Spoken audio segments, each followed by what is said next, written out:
Good evening, everyone. Welcome to the Anacortes City Council meeting of October 27th, 2025. I'd like to call the meeting to order. Mr. Franciac, take the roll, please. Mr. Fantini. Here. Mr. Young. Present.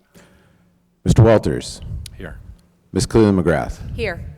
Ms. Moulton. Here. Mr. McDougall. Here. Ms. Hubick. Here. Thank you. Okay, the City Council will now enter into a closed session pursuant to RCW 4230-1404B regarding collective bargaining topics. This closed session is expected to last 30 minutes. No action will be taken.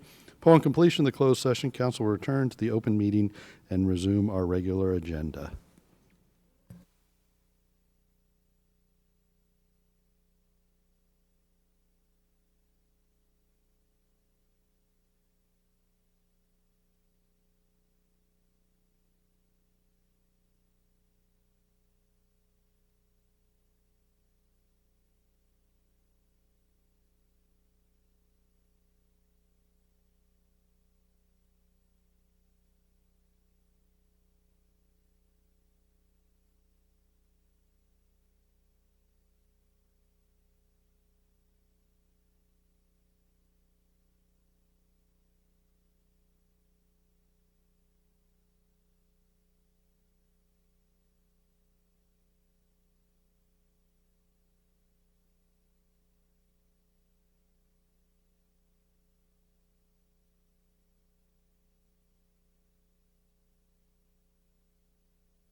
The city council will remain in closed session for an additional 10 minutes. We anticipate returning at 6:40.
All right, council is going to remain in closed session for an additional 10 minutes. We'll try to get back here at 6:50.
All right, I'd like to call the regular City Council meeting back to order. No action was taken during the closed session. And would you please join me in the Pledge of Allegiance?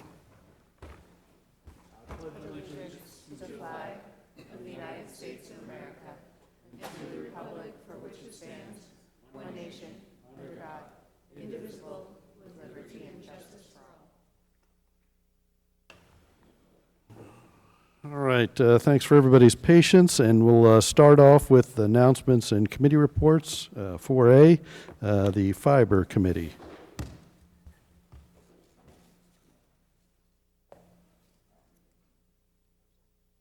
Anybody? Okay.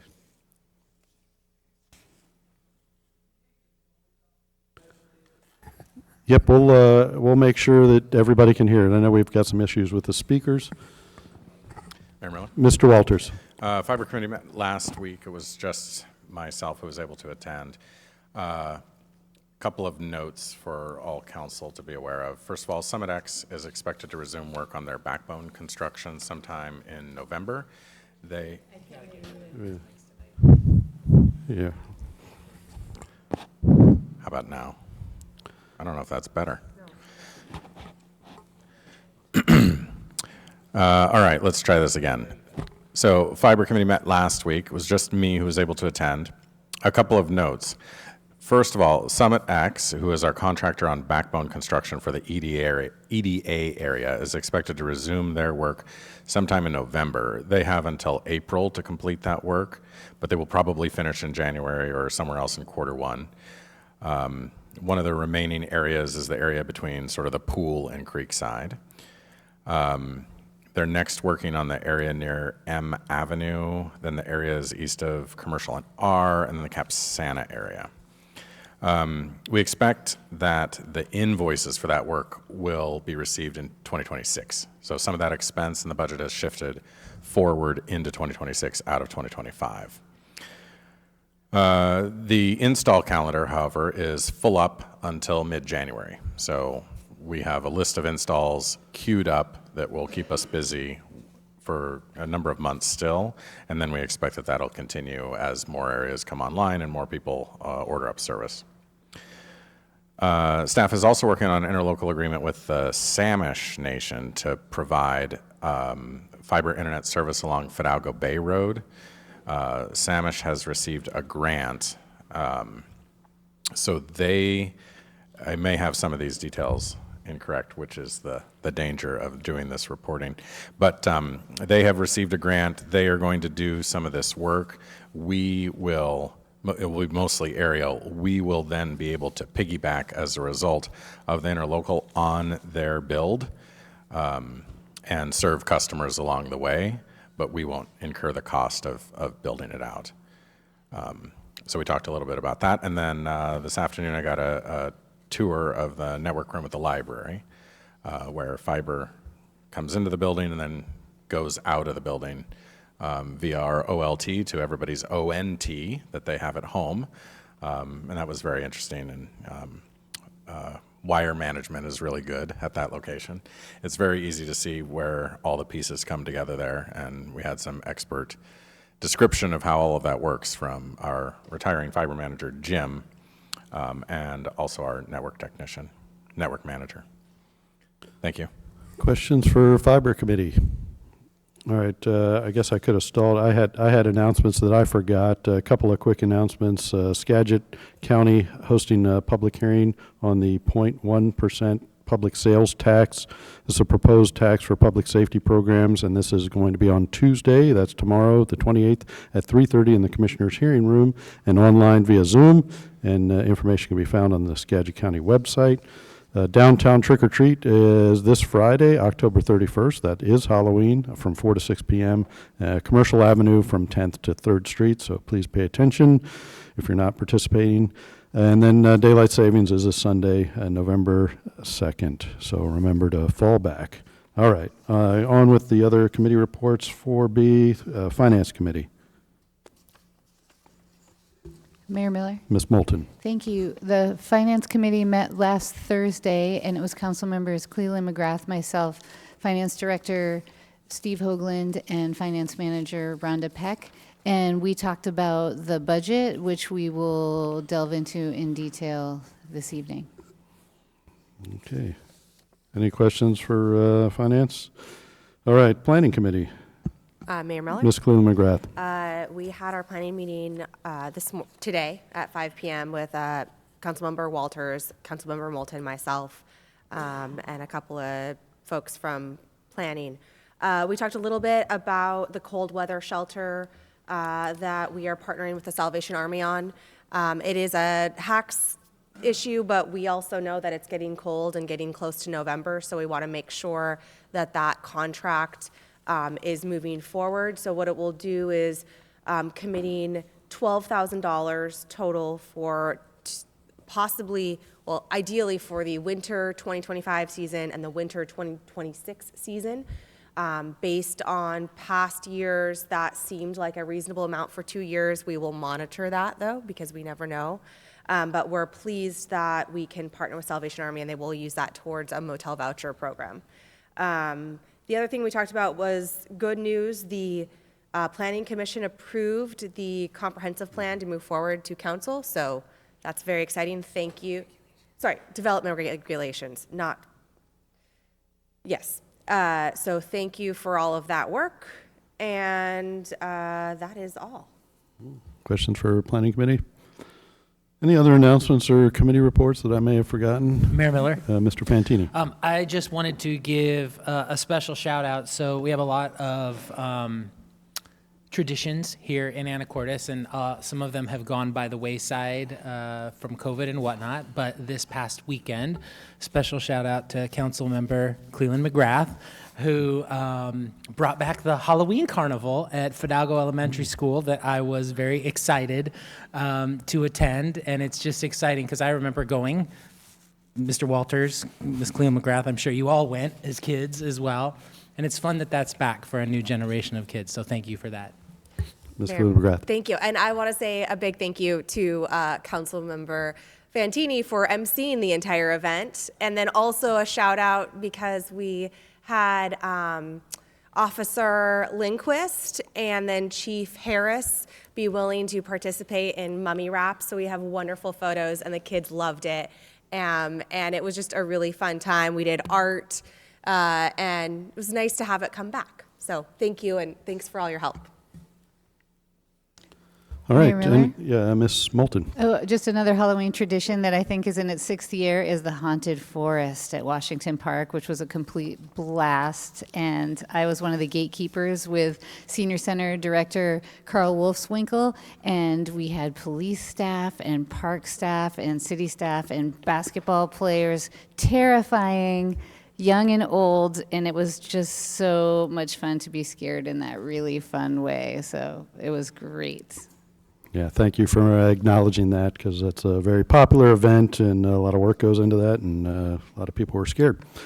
All right, any other announcements and committee reports? Okay, I'm going to go on to item 4D. This is the mayor's budget message. I've been told that, well, I'm from the East Coast, and I grew up with 2 older brothers and 2 younger sisters, and I tend to speak quickly. But I will read the budget message by tradition.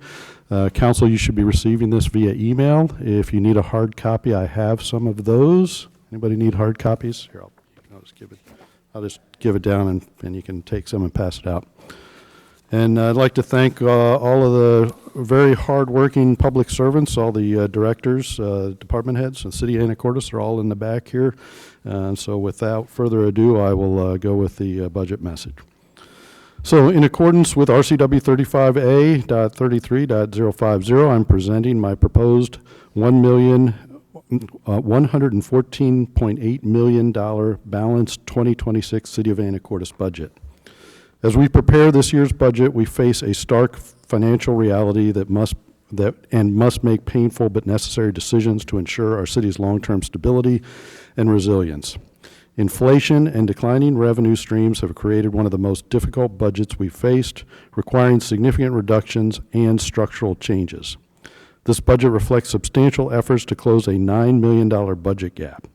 This proposal both increases revenues, taxes, and significantly cuts expenses, including staff, to present a balanced budget. Despite extensive cost-saving measures, layoffs are necessary. The proposed budget removes 8.9 full-time equivalent positions of the 246 employees across multiple departments, affecting 13 individuals. This is not a decision we make lightly. Our employees are the city. They deliver every service and embody the commitment to our residents. We deeply value their dedication and professionalism and will work to support effective staff through this transition. The last time the city of Anacortes had to lay off employees was during the 2008 economic downturn. I know these reductions have real impacts on people, on families, on livelihoods, and on the teams that they have served together with for years. These are not decisions made from a distance. They come after long discussions and hard reflection. We move forward with empathy and the resolve to rebuild a more sustainable path for everyone who calls Anacortes home. This budget reflects our community's priorities and values. It captures the essential services that only the government closest to the people can provide: public safety, clean water, emergency response, safe streets, parks, and facilities. These services are the foundation will make Anacortes a vibrant and connected community. But like many cities across Washington, we are confronted with sustained financial pressures. The cost of providing these services continue to rise, while revenues have remained flat or even declined. For perspective, and to better understand what led to these challenges, wages and benefit costs have risen by more than 20% over the past 4 years. Construction costs have increased nearly 50% during the same period. Sales tax revenue has been flat or declining. As our city has grown, our staff and service demands have also grown. While our reserves are stable, our cash balances are no longer sufficient to buy us out of this shortfall. And ultimately, city revenues would need to grow by roughly 8% each year to maintain current service levels, growth we have not experienced. Our expenses cannot continue to exceed our revenues. Addressing the shortfall. In developing this budget, we work to minimize impact on essential public-facing services, but we have reached the limits of what can be achieved through efficiencies alone. The budget includes a mix of reductions, reallocations, and targeted revenue increases, including eliminating certain equipment and information system repair and replacement charges in the general fund, reducing training and travel budgets to focus on required certifications only, reducing city fund for certain nonprofit partnerships, including Community Action of Skagit County and the Anacortes Downtown Alliance, reallocating $250,000 from the Library Reserve Fund to the general fund, deferring many capital projects to maintain cash flow, allocating opioid settlement funds to support Anacortes Family Center social worker, school resource officer, preventative programming through parks, library, and museum, police canine expenses, and range training agreements. Removing staff costs by eliminating 2025 budgeted but unfilled positions and the 8.9 FTEs in the 2026 budget.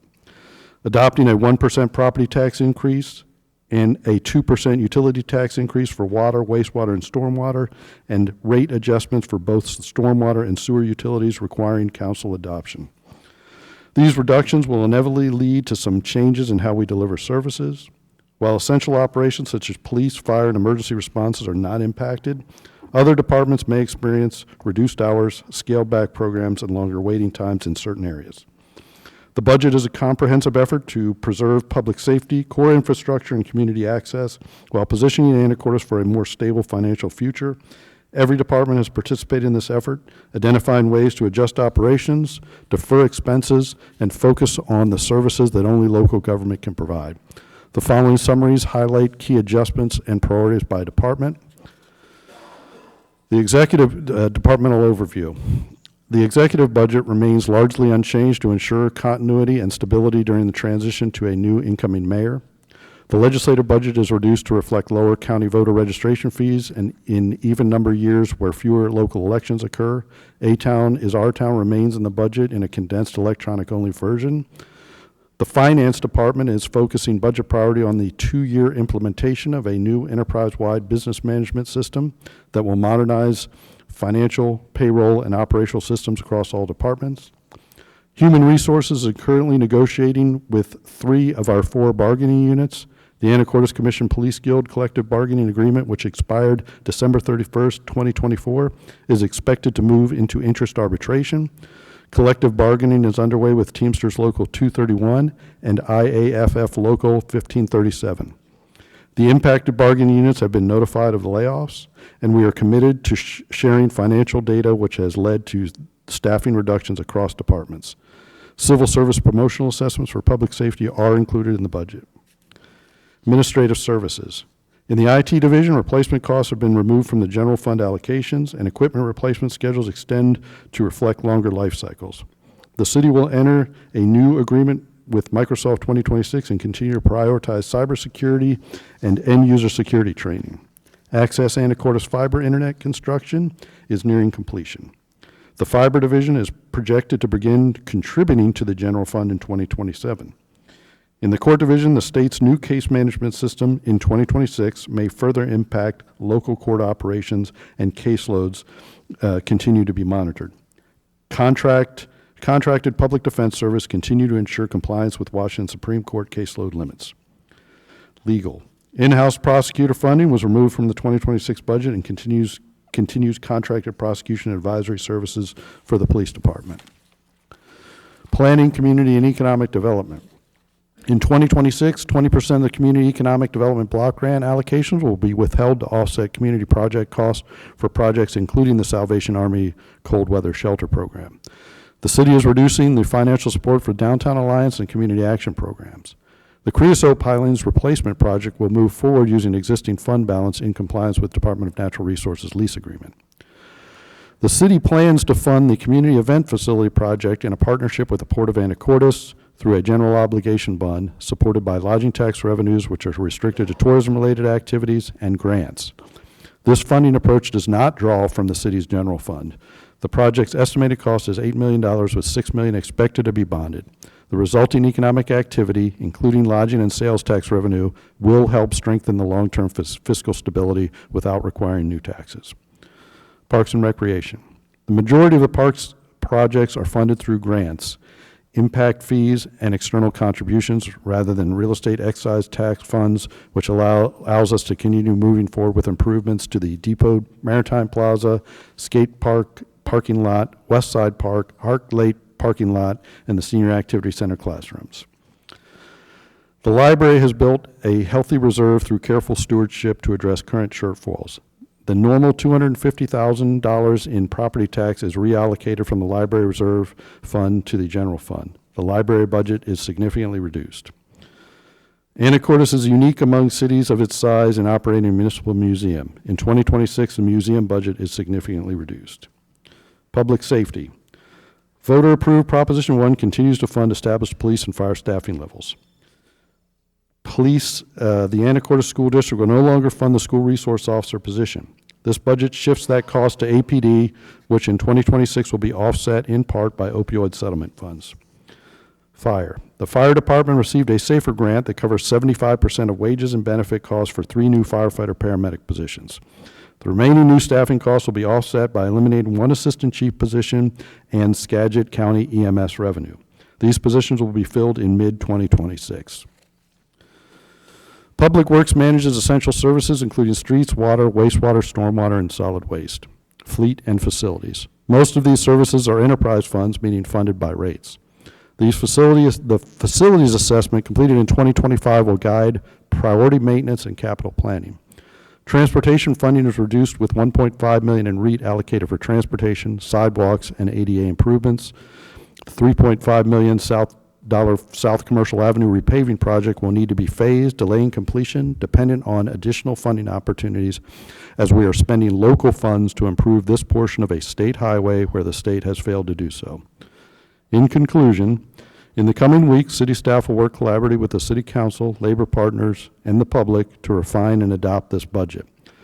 3 city council work sessions are scheduled starting tonight, and public comments are encouraged throughout the budget process until the public hearing is closed.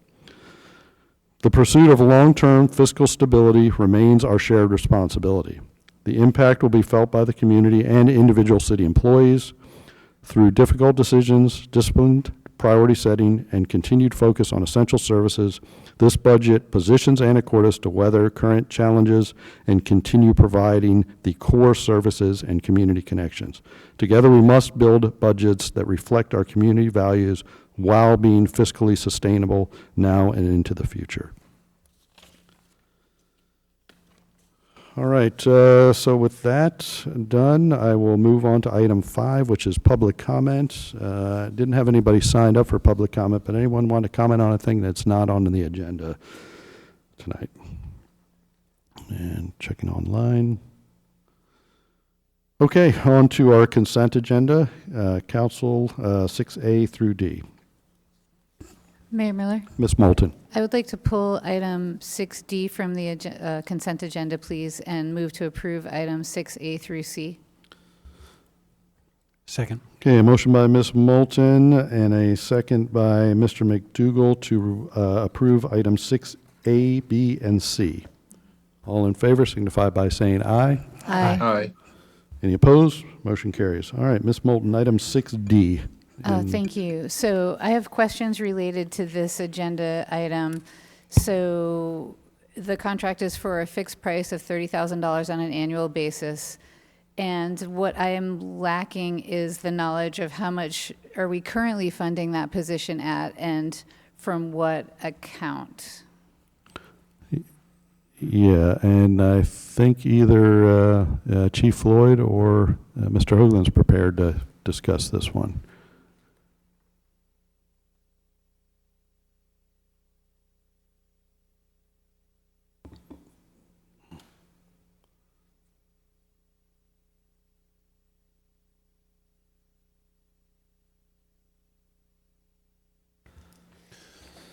I want to make sure I understood Ms. Moulton's question because I only caught part of it in the back of the room, but I believe it was to know what the amount currently is. Is that correct? Yes, the current amount and how we're currently funding it.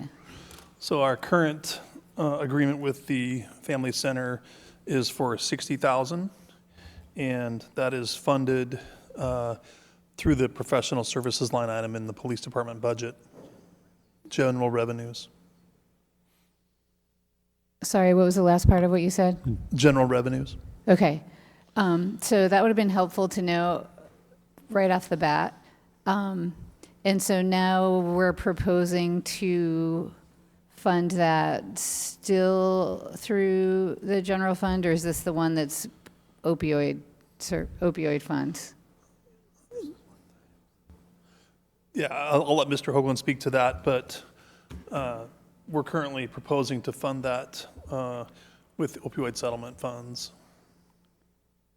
Okay, well, I think that this is super important.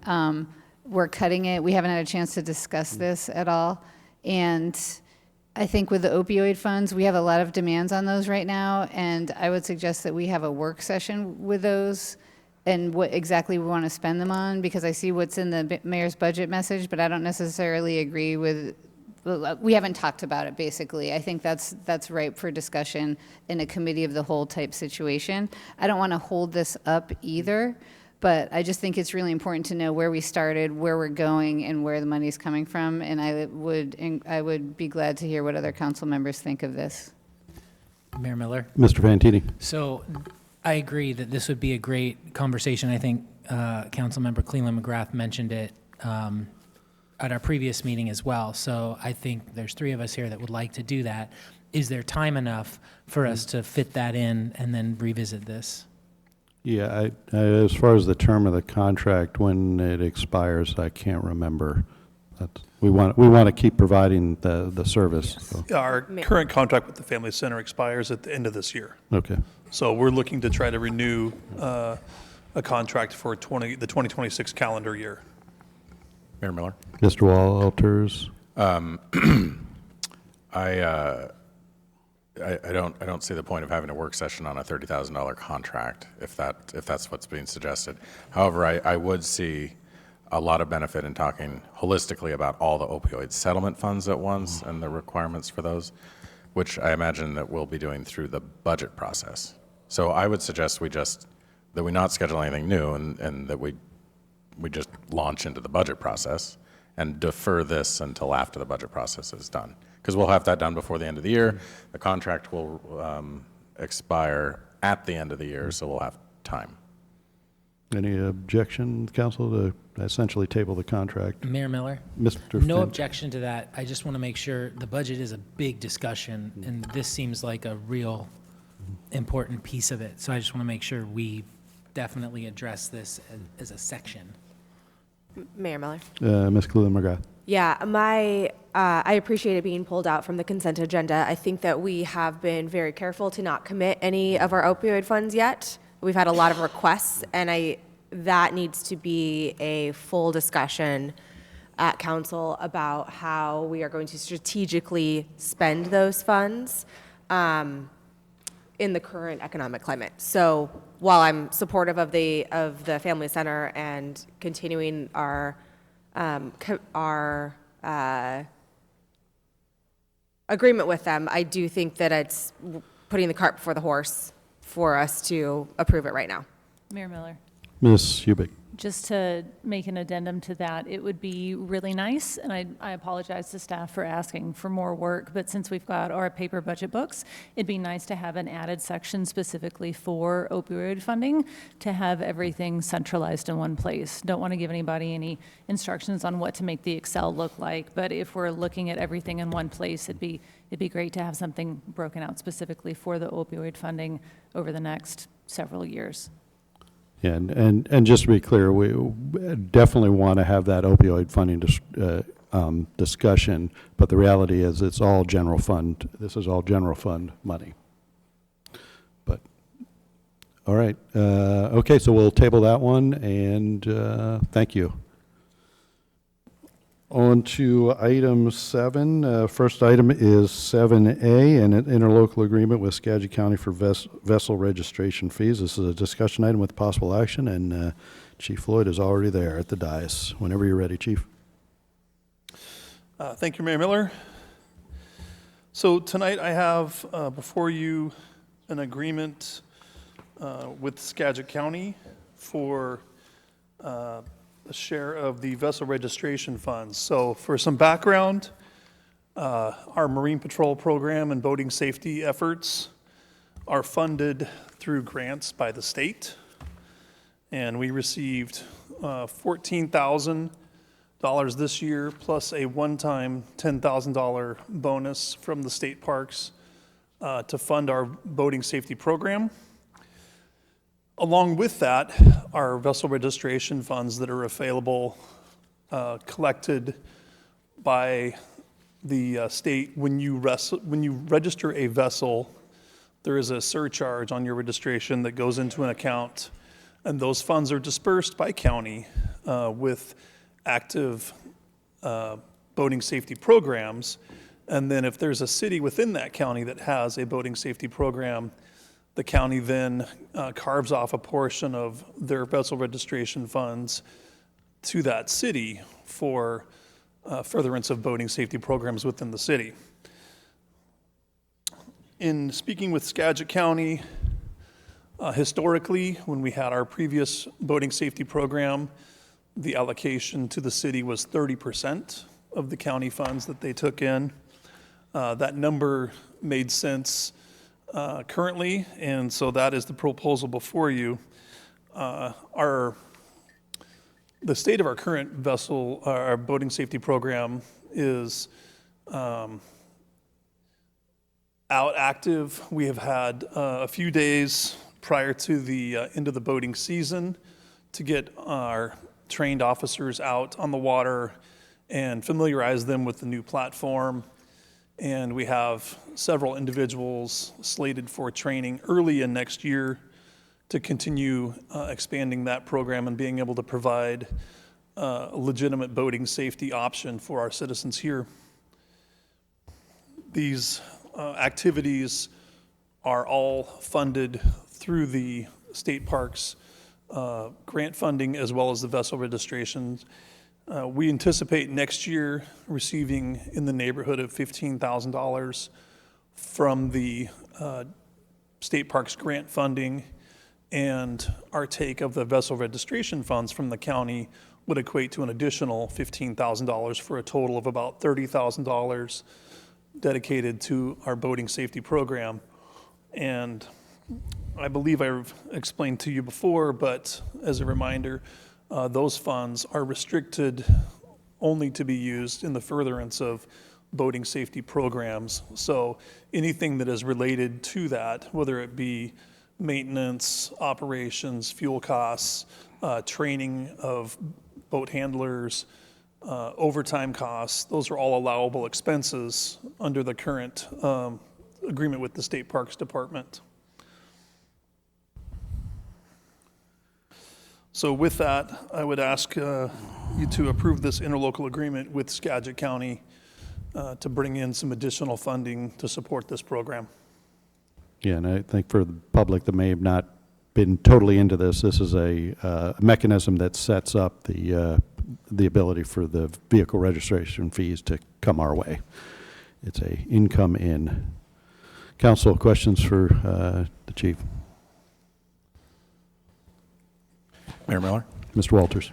$30,000 annually, which cannot be used to supplant existing revenue, doesn't really strike me as a lot of additional money. And it is for a program that I think a lot of us were not particularly sold on to begin with. So I have a concern here that we're expanding into another area that is not fully funded. There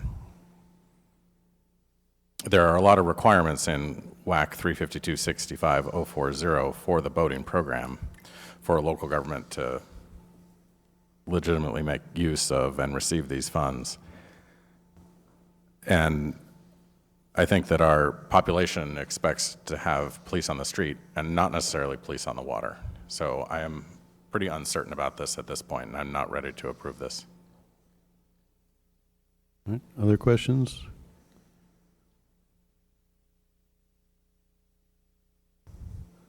Well, that's one council member. Anybody else agree, disagree?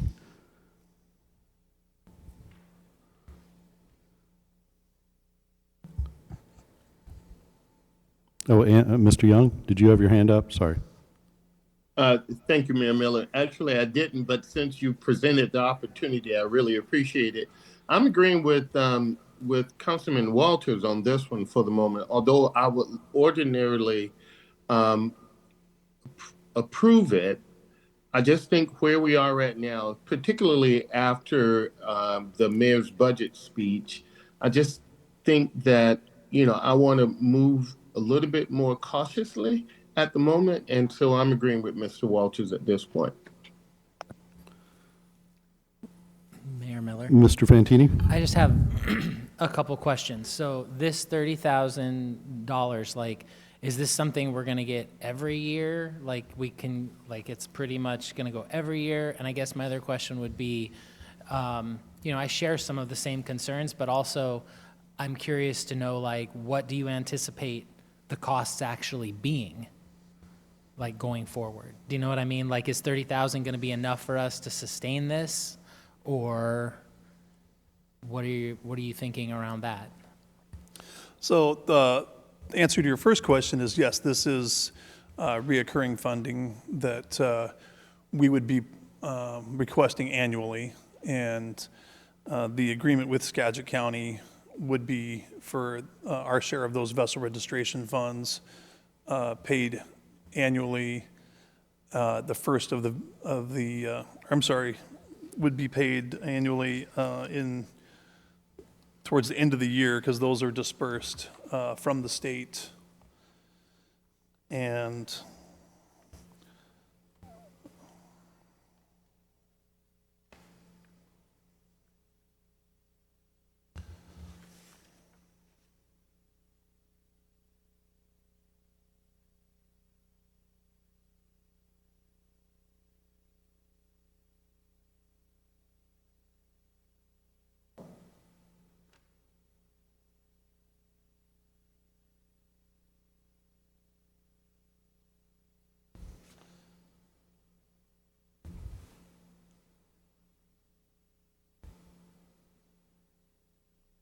yes, so the state sends the funds to the county in November, and then as soon as possible, they would be forwarding our share of those to the city. So that is is projected to be a sustainable source of funding. The State Parks Department has been fairly stable amongst many government agencies, and in talking with their coordinator, they don't predict any dramatic changes in the funds for boating education and safety programs. So we expect that those will be continuing as they have been. So we think it's enough, this would be enough to cover what you need to run, because we've already bought the boat, right? Correct, and that was a significant expense for our first year in the program. We were able to complete a number of those requirements that are listed in the WAC prior to actually taking possession of a vessel. And as we will have that for a full year next year, we should have no issue meeting the requirements as set forth in the WAC. In our previous marine safety program, we met those metrics consistently. Okay, and my last question is, if we don't accept this grant funding, can we just not use the boat? Like, is the boat just going to sit there, or like, is there still costs that we would have to account for in order to use the boat? There are some costs that we would have to account for, but this enables us to take that boat out and target times where there's going to be high amounts of vessel traffic, and target our patrols where safety is most needed with the volume of boaters present on the water. So it'll be strategically planned on those peak boating weeks of the year. And the state parks funding is not the sole source of revenue that we can use to support that program. There's also the ability to use that for our current program that we're participating in for interdiction patrols, looking for cross-border smuggling. That also occurs on the water in addition to the current land patrols that we're doing now. That is not uncommon for agencies to use both of those revenue streams simultaneously. I know it's done in Island County currently, and there's been no issues there with that. So the grant cycle for that federal program is obviously on hold with the current state of the federal government. When that resumes, our request has already been submitted and will be processed for the next grant cycle in that program. We've requested some fuel and maintenance costs for the vessel if it's used in the furtherance of those interdiction programs. So the state parks funding, while is probably the greatest part of our funding for a boating safety program, it is not the sole source of funding. Mayor Miller? Ms. Moulton? Thank you. So, Chief, we've talked every year about the importance of having an officer in the community forest lands, and some years we've been able to do that, and other years, like this summer, we have not had that resource. And we've talked at council multiple times about how vital that is, especially with wildfire danger and other things that could happen there right here at home in our town that could affect our entire community and our island. So I would hope, and I would love some kind of a guarantee that we are going to have that school resource officer or someone out in the forest lands in the summertime rather than out on the water looking for drug smugglers. I would just say that that is a priority of mine, and we keep not doing that. And I would hate to see this boating program supplant an officer in the forest lands in the summertime. So as you'll probably recall, we did have Officer Kellington assigned to the forest lands in 2024. He was not assigned there this year due to the number of new officers we had going through the field training process. And as we discussed just a short bit earlier, most of those officers are finishing their field training process in the final phase and are being added to our schedule currently. So our staffing is significantly better this year than it has been in any recent years. And barring any dramatic changes, I do not see an issue putting Officer Kellington in the forest lands for 2026. I am very glad to hear that. All right, so I think I've heard from at least a majority of council that they're interested in some more information And I think what I've certainly heard from the chief is this is not a patrol boat, this is a response boat.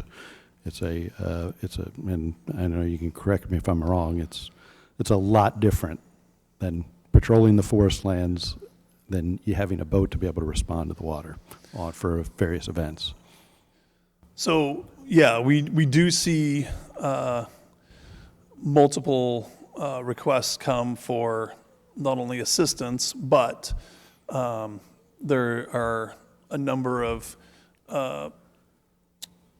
programs that the state parks boating safety encourages. One of those would be looking for impaired vessel captains on the water. As we see frequently, boating has a little bit different connotation to some folks than driving, while the effects of operating that while under the influence is, I would say, equally or possibly even more dangerous, because we know that the Puget Sound is very unforgiving, and when emergencies happen on the water, there's a less availability for assistance for those folks that are in trouble. And so I think it's important that we address the potential for impaired vessel operators, in addition to requests for assistance for other emergencies, drug interdiction, all of the above, I think have some priority as far as our community safety goes.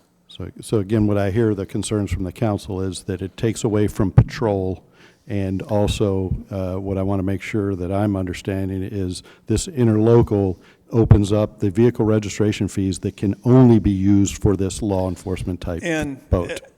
As I mentioned at the beginning of this, acceptable costs for those grant funds as well as the vessel registration funds are operating that with overtime dollars under this program. So our monies there can be spent to put officers out on the water while not taking anything away from the general fund. Mayor Miller. Mr. Walters.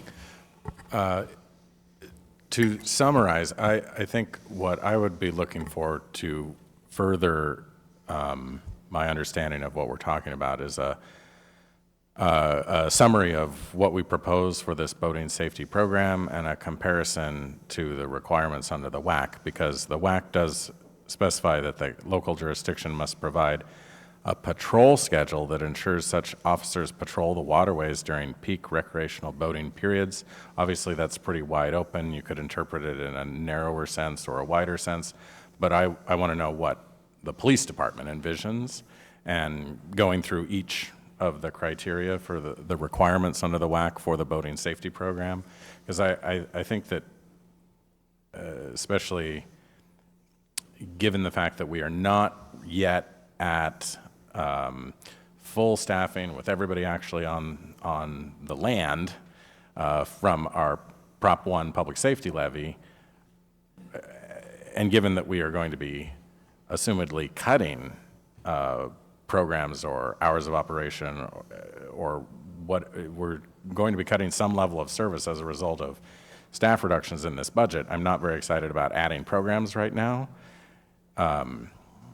If they are fully funded, that's different. If they are low impact, that's different. But I need to see that description and in a comparison with each of the items of the 10, or the, I guess, 9 multi-pronged items in the WAC for the boating program. And because I need to feel good about the whole program, not just this interlocal. So as part of the grant application process, they ask for a projected schedule, but more importantly, what they focus on is the target number of hours based on agency size. And so that is the metric that we're most closely working towards, is meeting those targets for small agency size. And I think that with the funds that we anticipate receiving, that should not be too tall of an order for us to achieve. So this was a discussion item with possible action. Council can, again, I hear the majority of council is not interested in moving forward with this interlocal at this time. But if you want to take action on it, I'm open to a motion, or we can come back in the future with a little more information. Okay, all right. I see future rather than somebody wants to make a motion to vote down or vote up the interlocal. Okay. Thank you for the discussion, and we'll move on to another item for Chief Floyd. This is 7B. This is an interlocal amendment 2 with the Anacortes School District 103 for the School Resource Officer Program. This is also a discussion item with possible action. Thank you, Mayor Miller. So members of the Public Safety Committee will remember earlier this year when I brought to you concerns that the school district had about their current state of financial outlook, and they had a lot of concern about being able to continue funding the School Resource Officer Program. Former Superintendent Dr. Irish asked if we would consider leaving Officer Kellington there half of the amount of hours that he currently is, so roughly 20 hours a week, considering the fact that the school would have no money to contribute towards their half of his position. In discussion with the school district and the council members that are on the Public Safety Committee, it became very apparent the high priority that our school safety is and remains even through these budget challenges. And the sentiment was looking for a way to continue funding this position because of the benefit that we have received from having an officer in the schools. As I've shared with multiple members of council and public, I find that many of our students fall into one of three categories. There's the student that has no other contact with the police other than the School Resource Officer Program. And so having that interaction, having the familiarity and them feeling safe engaging with an officer would not occur without this interaction that they have in the schools currently. There is the individuals that we know very well and that are going down a bad path in life, that our school officer has the ability to interact with and help redirect in a positive direction and hopefully avoid being involved in the juvenile justice system, and redirecting that individual towards positive activities can change their trajectory dramatically. And the third category of student that we'll commonly see is the student that maybe doesn't have a fantastic home life, and the only time that they ever see the police is when the police show up to their house to interject in something that has gone wrong in their home life. And so being able to have contact with that student in a positive light opens up a lot of opportunity for engagement and dialogue, and hopefully leaves them with the impression going forward that, you know, this interaction can be a positive, and it doesn't always have to be something that has gone poorly in their life for an officer to be speaking with them. And so, excuse me, in light of that, we felt the need to try to continue funding the school's part of this, if possible, for the 25-26 school year, because of the officer presence, being able to prevent larger issues before they occur. I know that Officer Kellington has on numerous occasions been alerted to security concerns or large parties that are going to occur, and we've been able to take steps proactively to prevent those things before they happen and increase the level of safety at our schools. I've also spoken with a number of school staff that are sharing with me their experiences, how the officer presence has a positive impact on the school atmosphere from a staff perspective. And so they are also encouraging us to find alternative ways to fund this because the general fund dollars are tight. We're well aware of some of the budget challenges ahead. The suggestion is to use opioid settlement funds to fund the school's part of this for this school year only, allowing us time for the school district to hopefully be in a better financial position going forward in subsequent years and be able to fund their half of this program. But restarting a program that you've had to stop is much more difficult than continuing it and keeping the momentum that we've built since Officer Dotzauer started in this position in 2013. So with that, I would ask for your consideration to continue our agreement with the school district, asking the city to pay the school's half of that position for this school year only, and then at the close of the school year, we'll be reassessing what the district's ability to once again re-engage in their half of that position and the funding for it. Mayor Miller. Mr. Walters. I think a whole lot of people find this position to be pretty valuable, and we've received a number of public comments just for this item tonight. I think I am definitely supportive of making sure that we have the SRO in the schools next year. I think the position makes a lot of sense as a shared expense between the school district and the city. Right now, we're not being asked to decide the opioid settlement question.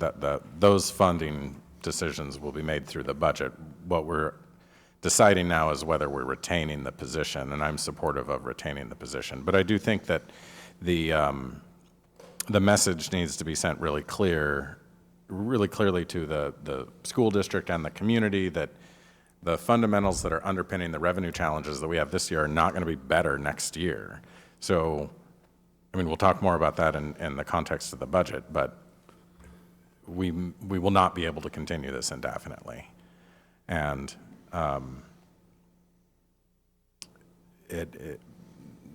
we will need to find alternative revenue sources, I think, to pay for this in succeeding years.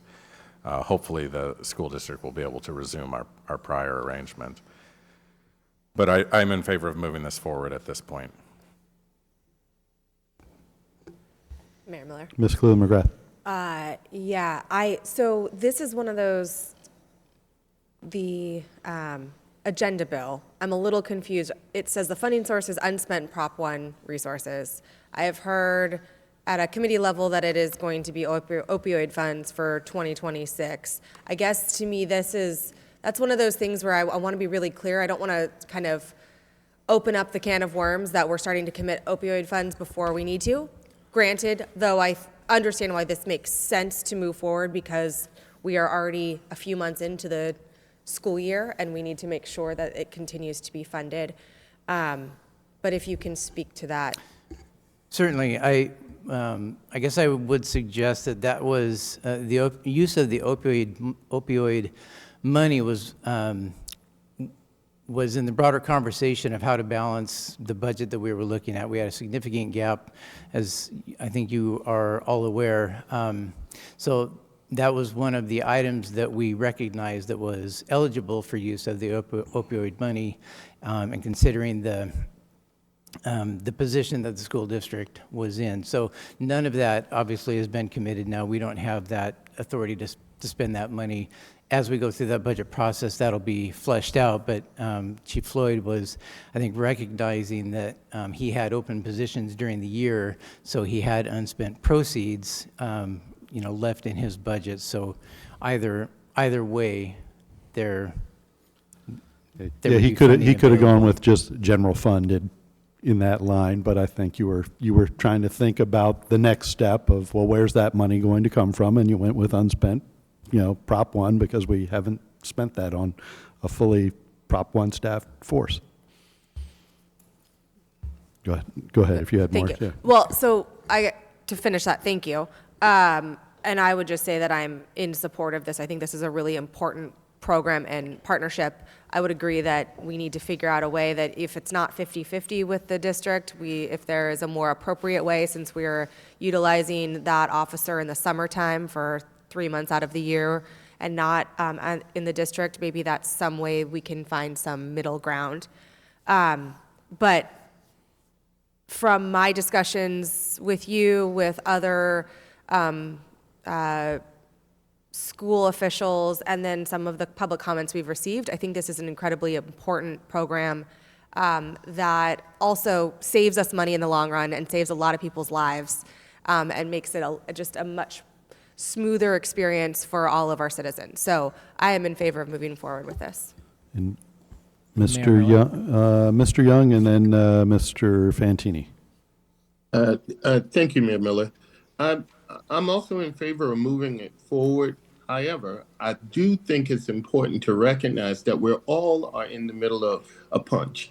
At the end of the day, we're $9 million short. The school district is no different in their approach to budgeting and trying to figure out what programs, what things can be modified. So, again, it's not a tremendous amount of money. And I agree, it is a program that we want to invest in for all of the wonderful reasons. But I do think it's important that the school district itself has to take a hard look at where it is, just like we're going to do to try to find the $9 million. So, and that's even before the additional costs associated with employees, benefits, and any other stuff that may be coming down the pipeline. But I just felt that I needed to say that, because even though we think it's a wonderful thing and we all agree that we want it to continue because it does do a great job, we're still $9 million short. And I think it's just important that all of us, including all of the stakeholders in Anacortes, keep that in mind. Thank you. Mr. Young, I just need to correct you on the $9 million short piece. The budget that I've transmitted to council this evening is a balanced budget that is not $9 million short. But so that's a balanced budget, and I know council, I do want council to have that conversation about where some of this money is going to come from, because there's some opportunities there. But by law, I had to present a balanced budget. I have 3 more days, I think, to do that, but it's Monday night, and so we have closed that gap, and there'll be a lot more discussion on that. But Mr. Fantini, you were next. Thank you. I'm very supportive of this, and I do agree that, the school district, it would be great if they could take a look and find the money in future years. I'm not confident that that's going to necessarily happen, despite a lot of great intentions. But even to that point, should this, I would say, I know we're only voting on this year, but I do feel this is important enough of a position that even should this come to us with a gap in future years, I think there's a lot of cost, benefit, and savings that we have as a city by having that school officer potentially cut off a lot of other problems and help set kids on the right direction. So I'm supportive of this now. I'm also supportive of this in the future. Mayor Miller. Ms. Moulton. Thank you. So the one thing I'm not seeing, I also am supportive of this, is the amount, but I believe that the total cost is it $160,000, and the city's been paying 80, and now, just so we know, it'll be 160 total, is that right? So that is a rough estimate of the salary and benefits, and that doesn't include whatever contractual increase may occur for the police officers union. So I would defer to finance on the exact number, but that we're projecting Sure. should that contract be ratified. Okay, great. Thanks. Okay, council, Mayor Miller. Ms. Hubick. Hi, thank you. I move that City Council authorize the mayor to execute Amendment Number 2 to Interlocal Cooperative Agreement IL 265 between the City of Anacortes and the Anacortes School District 103. Second. A motion by Ms. Hubick and a second by Mr. McDougall to approve the interlocal as presented. Any additional discussion? Mr. Franczak, vote please. Mr. Young.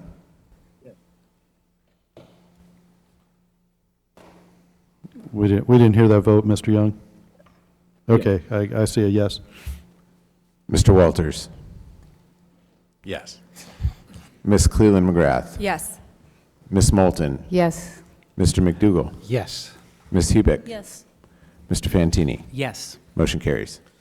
Okay, thank you. On to item 7C, interlocal agreement with Washington Traffic Safety Commission for traffic safety grant. This is a discussion item with possible action. Chief Floyd. Yes, thank you, Mayor Miller. And so for my last and final item on the agenda tonight, I have before you an agreement with the Washington State Traffic Safety Commission.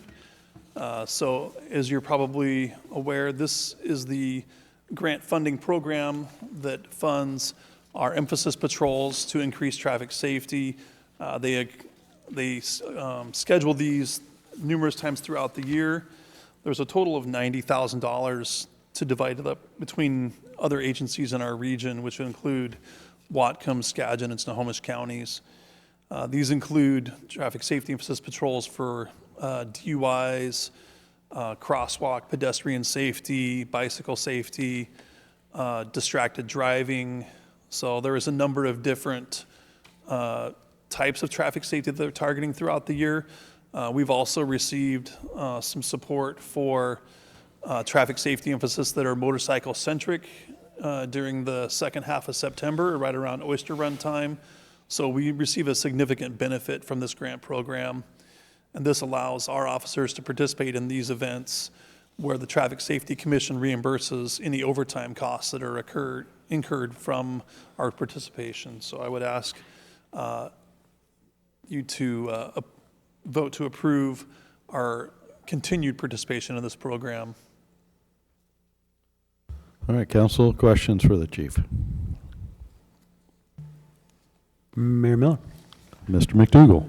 Unless there's no questions, I move council authorize the mayor to execute interlocal cooperative agreement 25270 APD 001 between the city of Anacortes and Washington Traffic Safety Commission. Second. Second. All right, motion by Mr. McDougall, a second by Ms. Hubick. Any additional discussion? Mr. Francis, vote please. Mr. Walters. Yes. Ms. Cleland McGrath. Yes. Ms. Moulton. Yes. Mr. McDougall. Yes. Ms. Hubick. Yes. Mr. Fantini. Yes. Mr. Young. Yes. Motion carries. Okay, on to item 7D. This is a contract modification, South Commercial Avenue Corridor Phase 2. This is the 13th to 34th Streets. This is design, and this is a discussion item with possible action. Mr. Rayum, ready to get you warmed up for later. Yeah, I'm ready Whenever you're ready. Good evening, Mayor and Council. Before you is a contract amendment in the amount of $133,465 for Osborne Consulting Incorporated to design and document the addition of crosswalk push buttons, junction boxes, and rewiring of the South Commercial Avenue project from 13th to 34th. This includes the intersections of 17th, 22nd, and 32nd. WashDOT added, WashDOT is Washington State Department of Transportation, added replacement of the crosswalk system at all intersections. This is a American with Disabilities Act requirement. This design responding to WashDOT's review and adding the design to all the documents required for WashDOT projects is the cost. You'll notice it doubled the cost of the design. It's actually more than the original contract. Basically, we can't do the project without doing the push buttons. That's it. All right. I Mayor know there's Miller? questions. Mr. Fantini. I was just curious with this new request from WashDOT if that also came with a check from the state for additional funding. They sure didn't. No, we still have the same existing 360 or 80,000 in the project from WashDOT. Mayor Miller. Mr. Walters. The background section of the contract amendment indicates that the original contract assumed that WashDOT had approved the Chan plan, and thus the Chan plan task was excluded from the contract. Is this contract amendment, it's a little unclear to me. Obviously, updating the Chan plan is required and is part of this contract amendment. Is developing the Chan plan part of the contract amendment? No, it's just amending so we were basically almost 100% design when this addition came to the project, so we have to update all the documents for the project. But the push button design is an amendment to the Chan plan, or a part of the Chan plan? I did ask that, and they said yes, so I'm not quite sure, because it's usually just where the lines are going to go, but it does change the channelization plan, correct? Okay, and so then the remaining conclusion here is that it is $133,000 to design the push buttons and the junction boxes and the non-slip junction boxes and that kind of thing at just what do we have, 3 intersections? At 3 intersections? Not to build the push buttons, not to buy the push buttons, not to install the push buttons, but to design the push buttons. This is a design contract, correct? It's $133,000? Yes. Is there something else in the scope that I'm missing? Nope. Is this it? Will there be more? I don't think there's anything else they can add. Because the total contract price then here for design will be $253,000. So if that's generally 10%, although you would think it could be less on an overlay, a straight overlay, the cost of construction is still estimated at 3 point something? Mm-hmm. Okay. And in the CFP, the overall project, not this design contract amendment, but the overall project is to be funded by 1.4 million or something in TBD money. WashDOT's given us a grant for 360,000 or somewhere thereabouts, and then we have a couple $100,000 in utility tax. Still short a little bit, so there must be another line item there for the. Do you happen to recall? No, I don't have that in front of me, sorry. Okay. It just, I mean, I think I kind of made this clear, but it's shocking to me the cost of the push button design. And do we think that that's reasonable? I mean, yeah, we did check into it. It's reasonable. We checked with other Yeah. potential consultants or something. What else? How did we check on that? We have 3 different transportation consultants on call. We checked with them. Oh, okay. For other projects, you mean? Yeah. Yeah. Okay. All right. Okay. Thank you. Mayor Share your sentiments. Ms. Cleveland McGrath. So for these 3 intersections, if it costs this much to design these buttons, how much are these intersections going to cost us then to do these crosswalks? We won't know till they design it. The actual cost of the push buttons, I don't know. Well, yeah. I don't think it'll be that much more than the design. It's literally the buttons and the wires and the conduit and the junction boxes. I guess I get to a point where we just got the mayor's budget message, and at some point, if we just added $133,000 to design for 3 intersections, is this even a project we should be moving forward on? And if we can't, is it another $130,000 to install those 3 intersection additional the design work that's coming from that to actually implement? What's the scope? Is it do we know? I'm really concerned, and I think a lot of us are rattled up here by the mayor's message that we heard for the first time. So all of these, including public safety, has kind of heard our reservations moving forward on a number of things tonight. So, Yeah, there was no easy way to deliver that. I apologize. I realize that was a bit of a gut punch for everybody. I think maybe there'll be an opportunity to dig into that as we go through your public works budget, the South Commercial. Obviously, it's kind of hard to do this approve this particular contract considering council's hesitation for, $150,000 for design for something they don't know what the price is. As part of the message was we're going to have to phase the commercial project as we're not going to be able to pave all of 11th through 34th Street. And a lot of that's going to depend on, how much this is going to cost, how much phasing or how little phasing. And we May- won't know can I that finish until we my- design it. Oh, sorry, I didn't mean to interrupt you. Did I interrupt you? But you still have the floor. Yeah, thank you.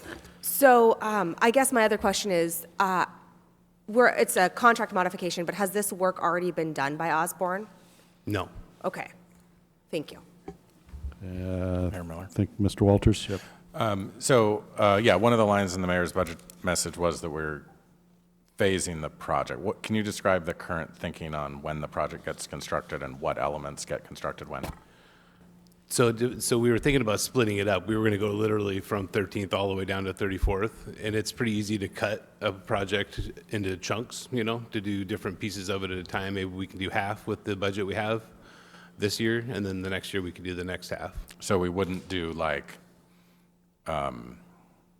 all the ramps and the intersections and the buttons first and then come back and do the paving? Maybe like 13th through 23rd, We would cut it. and then just- 23rd to 34th, that kind of cutting. Is there any chance the buttons might change between phase 1 and phase 2?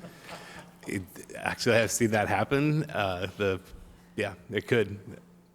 It would just be Would the we actual already face have of it. permission to do the 2025 version of the buttons? Yes, though? once it's done and they're signed off on it, we're good. Okay. And then what do you imagine the additional cost will be of mobilizing twice and, you know, doing a phasing approach? Mobilization is usually like 10% of the project, so it adds cost to have two different projects. So maybe we might spend that 10% twice instead of Yeah. just once. Yeah. Well, the cost of the total project will be in half too, so it'll be more. It's always more when you mobilize twice, but Yeah. it's not terrible, not more. And this contract amendment is being paid for out of Fund 105. What is the real source of the revenue there? Is it TBD?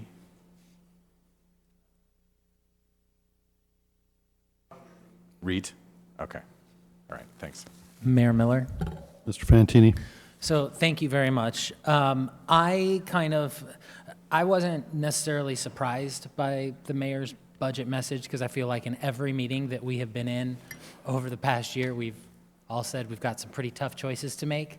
But with that being said, I kind of just wonder about hitting pause on this before we go down a road where we're spending a lot of money with kind of the new picture of the budget and everything.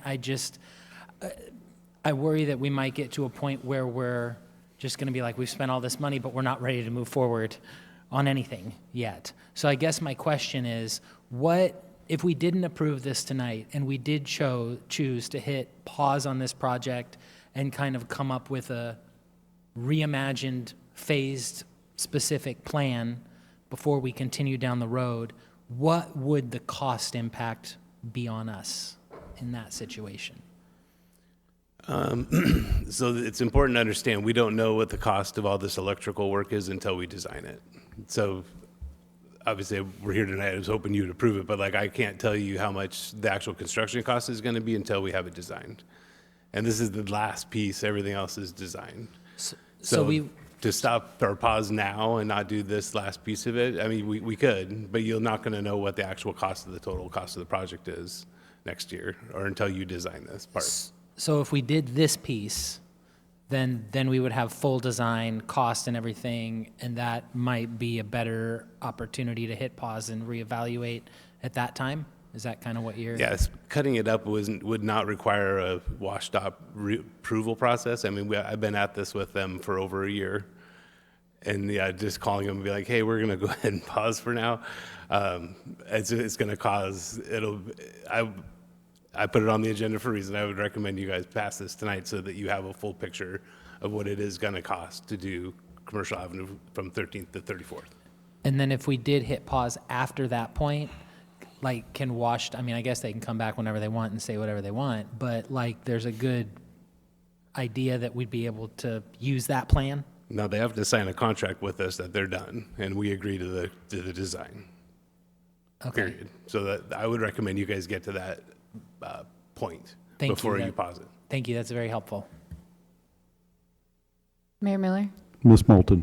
Thank you. So when I'm looking at the scope of work provided by the consultant, it says per this modification, the consultant will provide additional design work to update and expand the channelization plan, et cetera. So this sounds to me like, I guess you kind of addressed this, but we don't even have a full channelization plan right now. This is part of the contract. So we're not even there now to submit to WashDOT the channelization plan for them to approve. So to me, that says, and correct me if I'm wrong, like, we're not totally on the hook yet because they haven't approved it. I mean, this makes me nervous. If it's 10% to do it in 2 stages, that sounds to me like $350,000 a time. And in fairness, we all knew that we were going to have some hard decisions to make, but I personally didn't know until Friday afternoon that we were going to be talking about at 8.9 FTEs and 13 city employees being laid off. So yeah, we're rattled up here, and I'm rattled about this. And if we can save $150,000, if we can keep some of our people, that to me is more important than those potholes on South Commercial we've been driving on for 20 years anyway. So I am definitely reluctant to move this forward right now. Mayor Miller. Mr. Walters? Well, I'm riled up about the cost of the buttons still, but I mean, I think very frankly, in the public works world, people who live in this world, you know, including our public works, but everybody in the world of public works needs to figure out how to do things cheaper. And obviously that would start with WashDOT. Here, I think we're talking about a project that really isn't general fund funded. It's not general revenue. And I think the point that with some exceptions, and I think we need to drill down onto those in the budget discussion. But I think the point that Mr. McDougall made when, I don't know, one of the other times that we discussed this project was that it's pretty important as an infrastructure piece to incentivize further investment in South Commercial. And one of the places that we're really in trouble is sales tax revenue. So, I mean, we don't have a lot of data to support that 100%, that makes, but I think it makes sense. I think we would benefit from having this project done more than any other project on any other street in the city. And I'm not sure I'm supportive of phasing it. Maybe it makes more sense to delay it a year. Maybe that's not possible. You know, we can get into that discussion.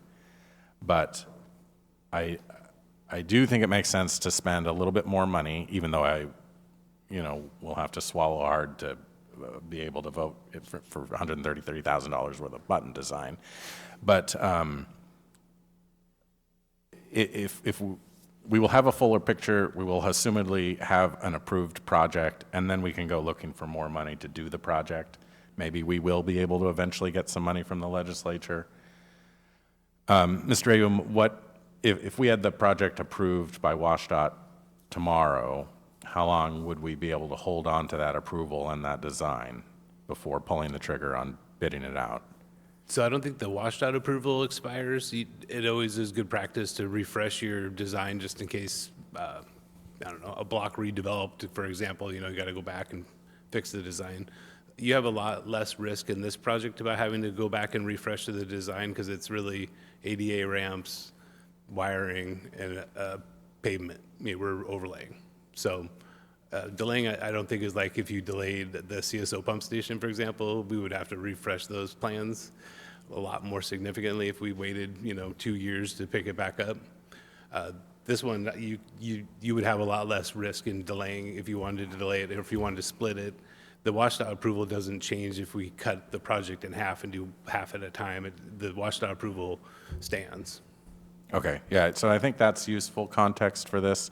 And if it's TBD money that we are spending, and to a lesser extent if it's REIT that we are spending, there are a few other things that we can spend that on, and I would still be in favor of moving this forward. Mayor Miller. Mr. McDougall? Yeah, I tend to agree with Mr. Walters on those points. Specifically, so if we do proceed with this and basically get approval, it sounds like we have essentially a window where we could defer the actual project, at least for a while. The $133,000 additional, is that coming straight out of REIT? Because that's, we can't spend on people. Or TBD. Yeah, and it's a good question. As I was sitting there, initially I said REIT, but I believe TBD is more restrictive than REIT.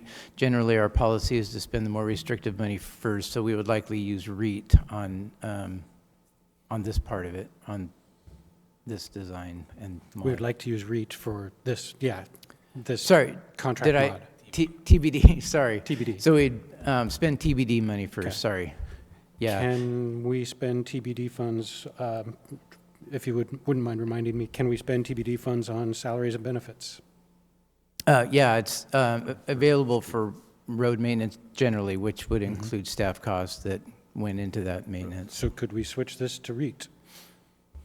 Because Yeah. we're not allowed to spend It- REIT on salaries and benefits. Well, REIT could be used similarly towards the project, which frequently includes those types of staff costs. So I'm just thinking in terms of, it's kind of a fine line. TBD has to be used for road maintenance costs. REIT can be used for that, plus other things.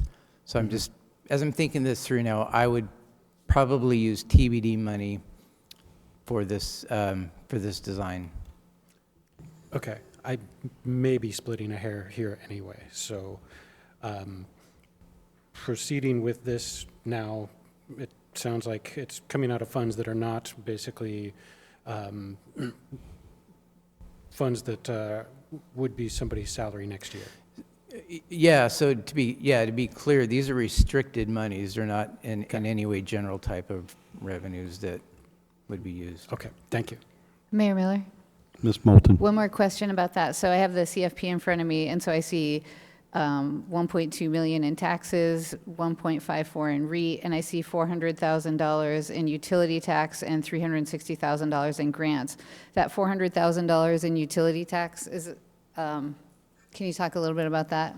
Sure, yeah, that's the utility tax that comes from solid waste fees that represents the impact from those large trucks that generally are used for the overlay program for those road maintenance costs that those big trucks cause.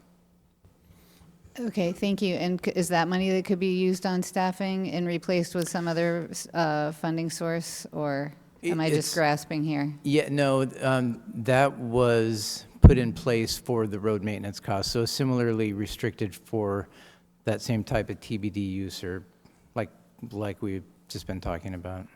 Okay, thank you. Mayor Miller? Mr. Walters. I would argue that that utility tax amount is really, there is no legal restriction that way. I mean, we justified an increase in the utility tax on solid waste by saying solid waste trucks impact the roads, but there's not a legal constraint as a result of that. I mean, that was more of a policy decision. Yeah, no, that's a good point. Those revenue sources were identified by resolution for those purposes. So. Yeah, and TBD, I think we go beyond the statute and say what we want to use it for is not road maintenance generally, but really on, like, not filling potholes, but on overlays. And so it would be very consistent to use that for this project.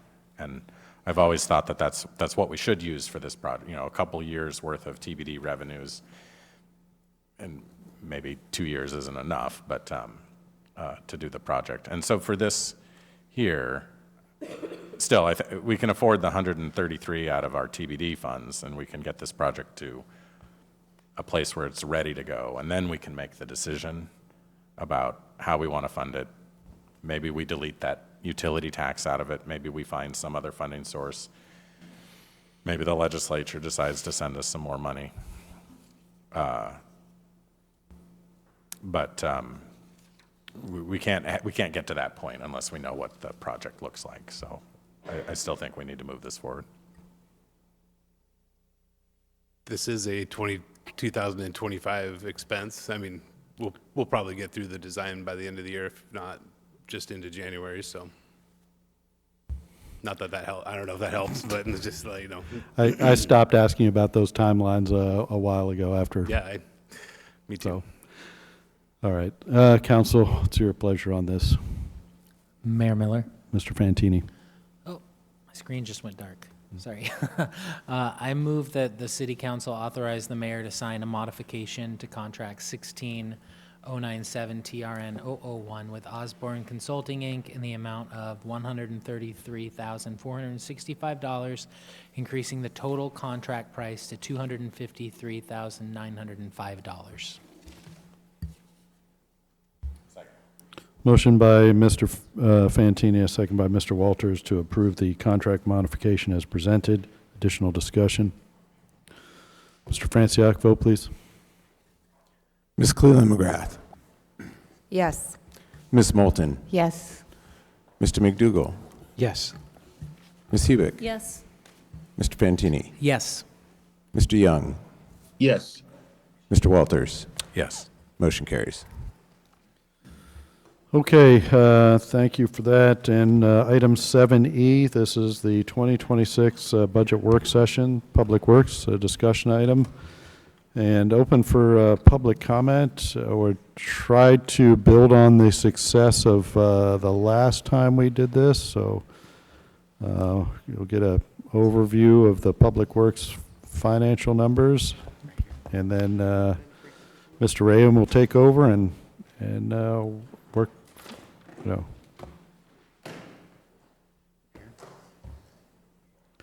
So whenever you're ready, Mr. Hoagland and Ms. Peck and. Thank you, Mayor, members of the council, members of the audience. I wanted to just go through a couple of items, try to be brief before we get into the details of the Public Works budget.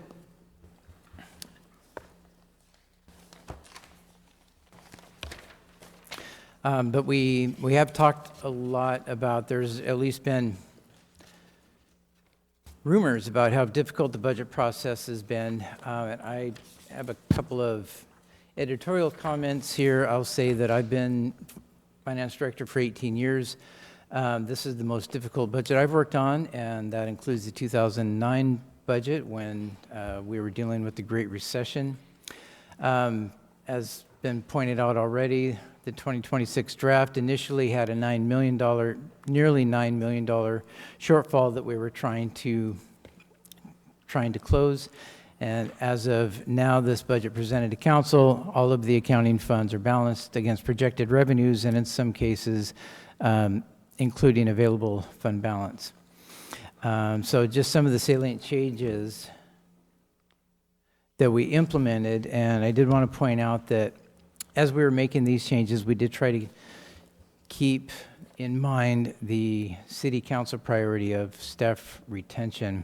This is a waterfall chart that shows the different elements that go into that $9 million shortfall that we balanced.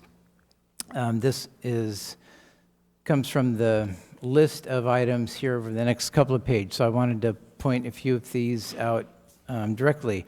Now, I just said we were cognizant of staff priority of keeping employees.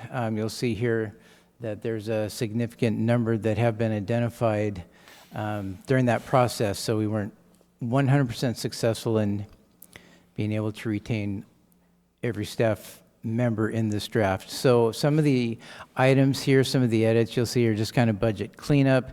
There was a safer grant revenue that was not included in the original draft, EMS revenues that were not calculating and flowing through correctly, just kind of some general budget cleanup that we deal with every year. These things highlighted in yellow here, these are ones I wanted to point out. This first one, Q1 hiring freeze, what this is indicating is waiting until after first quarter 2026 for the 3 additional safer positions in the fire department. That would holding off on filling those positions to that time frame would save an estimated $135,000. At this point, that doesn't seem to be a great amount of risk since the department and website needed to access those funds is currently closed due to the shutdown.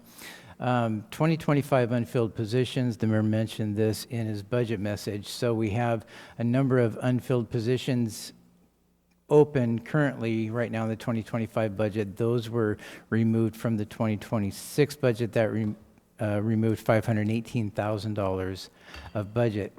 Staff reductions identified reduces another $742,000. And I wanted to address this $250,000 from the library reserve fund. So as you know, the library fund is a separate accounting fund. There is not a direct transfer of money from the library fund to a different fund. What we did there is during our cash flow analysis from all the different accounting funds that we have, I recognized that the library had enough cash reserves that we could reduce the property tax allocation into the library by $250,000, and they would still have enough cash to not go negative during the year as they were processing through their accounts payable, through their cash and the resulting cash flow in the accounting fund. So I'm happy to address any of those issues if anybody has questions about any of that.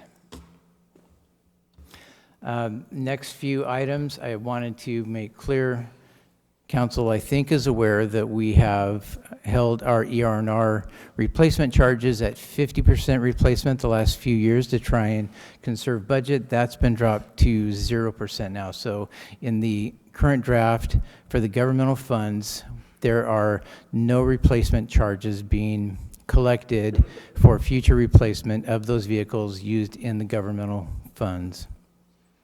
Same thing with DIS, Department of Information Services. That's essentially the same process. We set aside money for future computer replacements.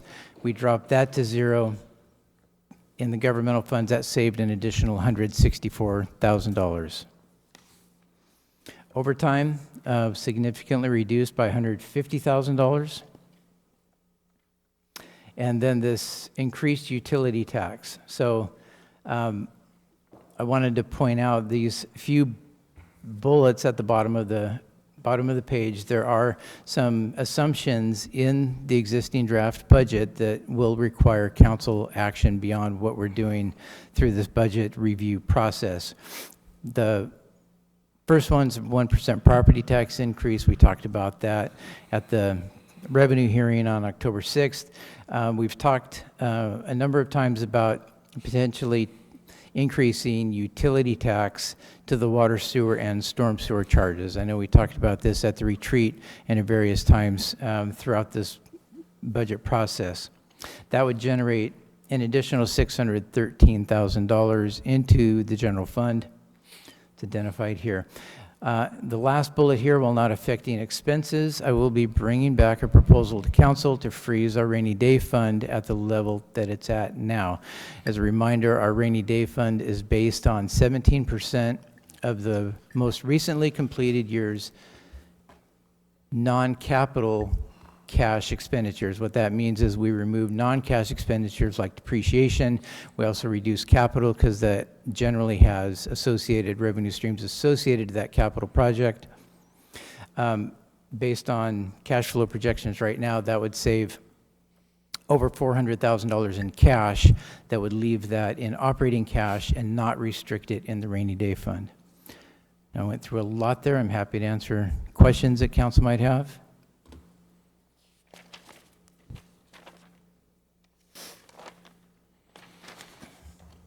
Okay, this is a quick look at our major revenue streams versus expenditures, operating expenditures.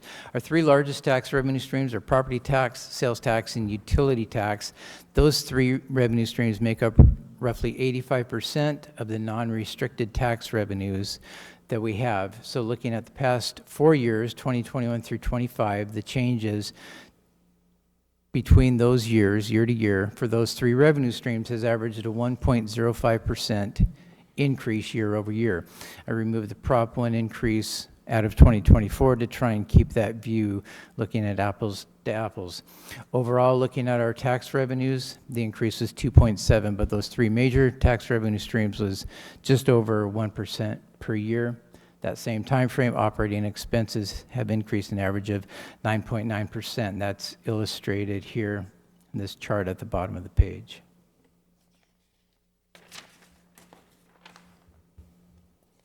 This is just taking a quick look at CPI over the last several years. So you see, going back to 2013, it was pretty even, bumped up to 3%, a couple of times there, and then post-COVID, jumped up 6.5%, 8.9%, and then started falling again. And these numbers don't line up, or I'm sorry, the dates don't line up exactly. What those are referencing back to is our previous year calculation. So for example, this October 2024, when we base our CPI adjustments in the utilities, we look back from October 24 to the current time frame, October 25. So this is actually September number, 2.9538. That'll be roughly the same, I'm sure, come October. But looking at this 4-year period, 2021 through 2025, the total CPI totaled 23.2%. So a couple of things that came to mind as I was going through this material, thinking about tonight and wondering what I would ask if I was sitting up there on the dais. And a couple of things. I think one of the most obvious questions is why now? So why weren't we hearing about this 6 months ago, a year ago, last year? And I guess I would say that we have been talking about this for quite some time. For 3 years now, I've been saying revenues have been flat. They're projecting again to be flat. We have figured out a way, though, to put budgets together every year. We had some timely grants, like the Outfold grant for the fiber project that allowed a lot of staff costs to be allocated to those grants as we were going through that process. We had cash reserves, relatively healthy cash reserves across the board we were able to take advantage of. So getting to this time frame now, I was looking back at the hiring that we've done this year in 2025. You might be asking, why didn't we have a hiring freeze on? We effectively did. It was more of a targeted hiring freeze. I think we've talked about that, but over this past year, 2025, year to date, we've hired 27 people in 2025. Of those, 11 are public safety. So my understanding was the Prop 1 positions were kind of not going to be at the front of mind for the time being. 6 of them were purely utility funded for either the water or sewer departments.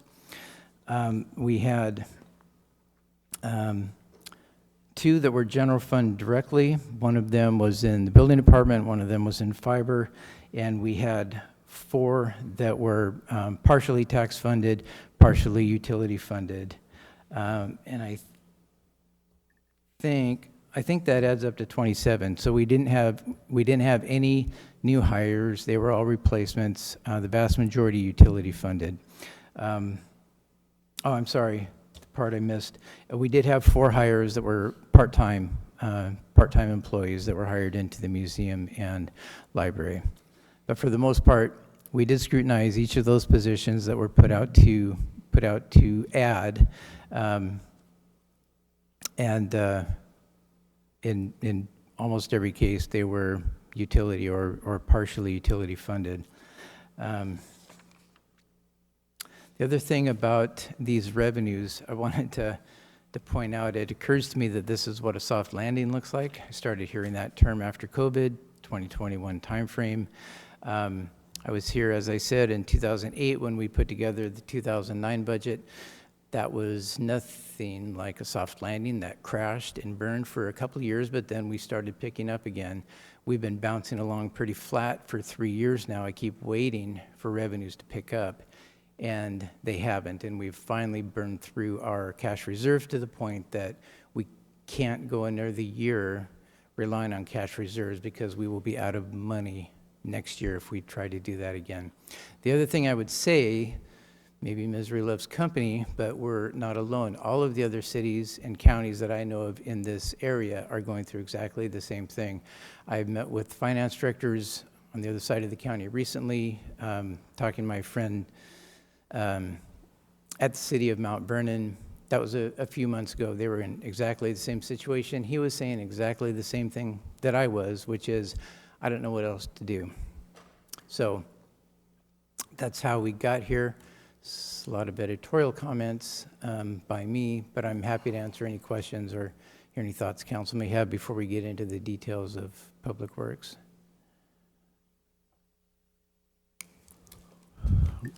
Mayor Miller. Mr. Walters. Mr. Hoagland, I think you did a pretty good job summarizing. I also think that a lot of us have been talking about this problem for the last 10 plus years, right? Because a big component of our general fund revenues are property tax. Property tax is essentially 0% increase year after year after year. We take a 1% increase, that's great. If inflation's 1%, that would help us keep up with inflation. But when inflation is 2% and cumulative, and then when it's 3%, and now when it's 25% over 4 years, you can't keep up with it with a 1% increase. And several of us have been saying that a lot, and we're not kidding.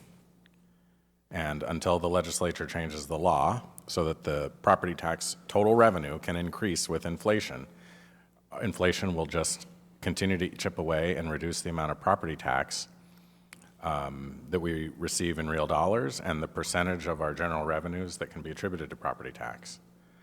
The solution there is either the legislative change or for us to move toward other revenue sources that aren't property tax, which is sales tax, utility tax, potentially a B&O tax. But there is no escaping the simple math that property tax just keeps getting smaller every year, and it's nobody's fault. It's simply what inflation does to it.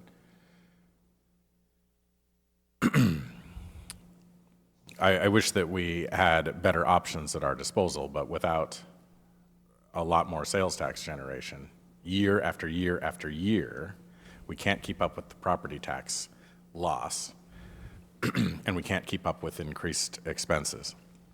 So we're in a bad situation right now, but we are going to be in a bad situation again next year because inflation will assumedly be 3% again. Maybe it'll be worse. And property tax will still be the 1% increase. The only caveat there is if a whole lot of new construction gets added, which seems sort of unlikely in the next 12 months. So, I mean, I think that a lot of we can work around the margins here, and maybe we will, find ways to modify the budget in small ways, but the problem is largely going to remain. And then it's going to be, again, something that we have to face next year unless we come up with a new revenue stream or a lot more revenue from existing streams. And there's nothing that can be debated about that because it's math. It's the math of inflation. So it's not going to be, obviously it hasn't been fun times for staff in City Hall in the last couple of weeks here, but it's not going to be over the next 12 months or the ensuing years unless we make some significant changes. And those changes aren't just making expense cuts because that only delays the problem. It doesn't fundamentally change the picture that we have to deal with. I just wanted to add that little bit of sobriety to all of this because the painful cuts that we have to make this year are not the end. Well, I've got to add to that editorial because I know that Mr. Walters and myself, when we were on council many years ago, we probably both said this, we may have had a different approach to some of the budget items, but I think we both equally said, wow, this is probably not sustainable. And we've hit that point where we can no longer sustain it with cash reserves. So with that, I think we'll dive right into the Public Works piece. And again, council, if you think you need a break or anything, we'll try to keep this a little more workshop type. So just, shout out. But Mr. Ram, when you're ready. I am ready. I was going to skip that slide. Yeah, we're just going to straight to that one. That'd be great. So do you guys have a slide deck in front of you? So we're on slide 12. So this is the streets. Well, yeah, Mike. Yeah, make it. Is this better? Yeah, that's better. Okay. Yeah, we got to eat the microphones tonight. Yeah. Okay. We'll eat the microphone. One of the main things you're going to notice, especially in the salary and benefits, is that we, Public Works, has used this software called Cartograph. It's our asset management software, but it's also a fantastic way to track our time and what we do with our time. So for basically, until we use that data, which is accurate data, staff call it the 100% rule, that you track all your hours at work. Now we do have good hard data, and we were, for the streets crew is funded by wastewater, stormwater, and streets, and we were willfully undercharging the street side of it. So you'll see in the first, the salaries and benefits are both up by 50-some% in this part of it. That's not an increase in staff, it's just a reallocation of the cost of the streets crew. The other one I wanted to point out, the professional services, so that's the overlay program. So that's obviously been pretty diminished and reallocated into South Commercial. The last thing on this page I wanted to talk about is the utility services is up 19%, and that's the power to light up the streetlights. I can pause there. Is there? I can keep going. Okay. So the engineering side of the streets and arterial constructions on the next page, 13. Same thing there. It wasn't as far out of whack there on the salary and benefits, but we did the professional services, just like everything in the budget. We basically everything got reduced at least sometimes 50%. So you'll see that quite a bit in the reductions. I wasn't planning on really pointing out the reductions, but just know in general, we went through every single line item in our budget and tried to cut it in half. And if we could live with that, we did. If we not, we argued our case and tried to get additional funding in those line items. So that's the engineering part of streets. There's not a whole lot to share there. The administration, yeah, there's not a whole lot there to worry about. I guess the communication piece, the communications is like cell phones, tablets, that type of thing. We were tracking willfully higher than our budget, so we are making the budget match the actuals for 2026. And then, Mr. Walters? So those $4,500 for communication, did you say tablets? Yeah, we have Tablets with cellular connectivity. tablets and Okay. cell phones. So not just cell phones. And so those weren't they weren't in the right category. Are they off, or you weren't? Yeah, I think they were in the wrong category, so we just moved the money over. We had enough money, and we're not over budget, but so for 2026, we're just trying to match the actuals for that line item. Okay. All right. Good. Thanks. And then we do have the CFP in here. I don't know if we want to rehash the CFP discussion we've had, but there for each different piece of public works, we did insert the CFP for the 6-year CFP in this slideshow. So slide 15 is the proposed transportation capital facilities plan. Mayor Miller. Mr. Walters? Okay. So Mr. Hoagland and I had this conversation just a bit before committee meetings this afternoon, but the taxes line on the CFP doesn't have the TBD in parentheses, but here we've got TBD, so that's what that line means. That's really helpful because then we can see that's money that really can't be spent on many other things. But utility tax is something that can be spent on other things, because utility tax is really just general revenue, and we had programmed a certain amount as a way of getting to the 1.8 million annually that we were spending on roads. But first of all, that's our own target, so we can reduce it if we want, if we think that that's the best use. But also, it's not legally restricted to be spent on this kind of stuff. We could be spending it on other things. So that's not an insignificant amount, especially in 2026, but in successive years too. And I think, I don't have a proposal for any change at this point, but I think that we ought to be thinking about that, because there's $600,000 right there. I don't know how it would affect any individual project. Maybe it's, I think 400 of it for 2026 is programmed for South Commercial. So maybe that is able to free up some money, but I mean, there's a lot of variables here. I just think that if we had our preference, would reduce some of the projects that we have, even though there are projects that we want as well. So I just bookmark that for the moment so that we can talk about it a little bit more later, maybe in the next week's budget. If it's okay, one thing to point out is back on the slide around street maintenance, you'll see the other improvements line item. There you'll see the $8.7 million that the streets folks did ask for their other improvements. The funding that has been allocated for that line item is only 5.290.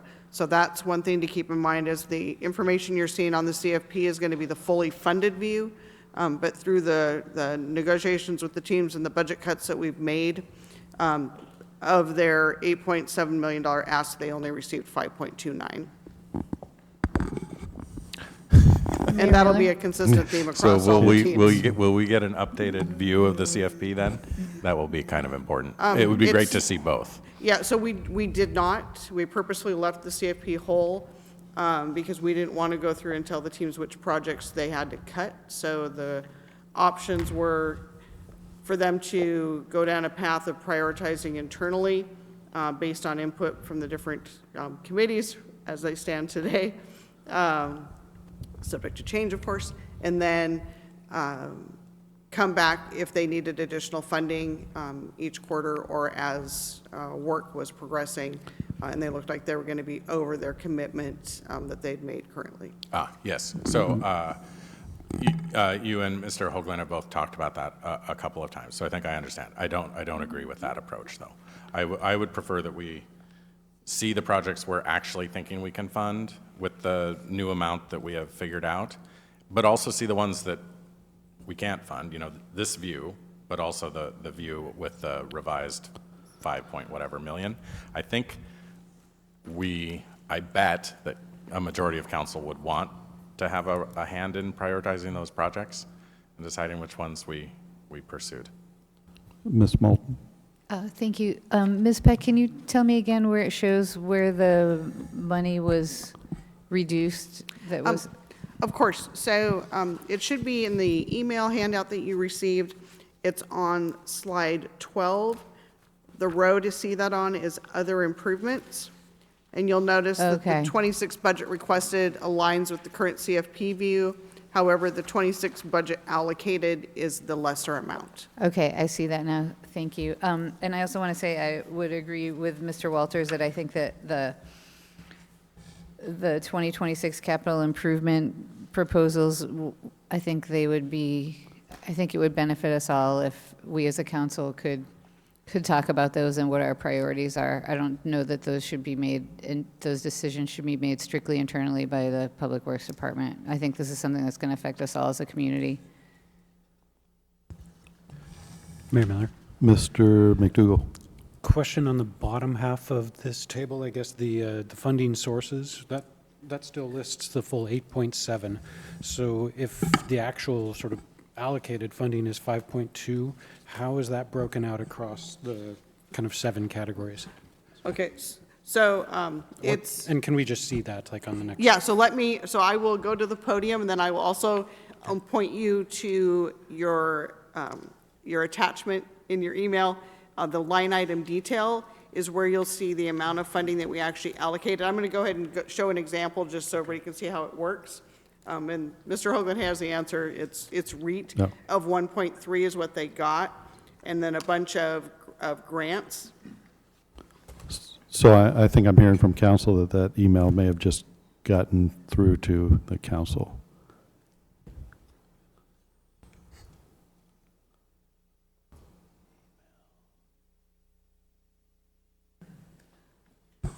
That's the thing that came in at 7. All right, apologize if you didn't get the email. It was sent prior to the conclusion of the reading of the budget message. So what you're seeing here is the line item detail, and hold on, I'm getting there.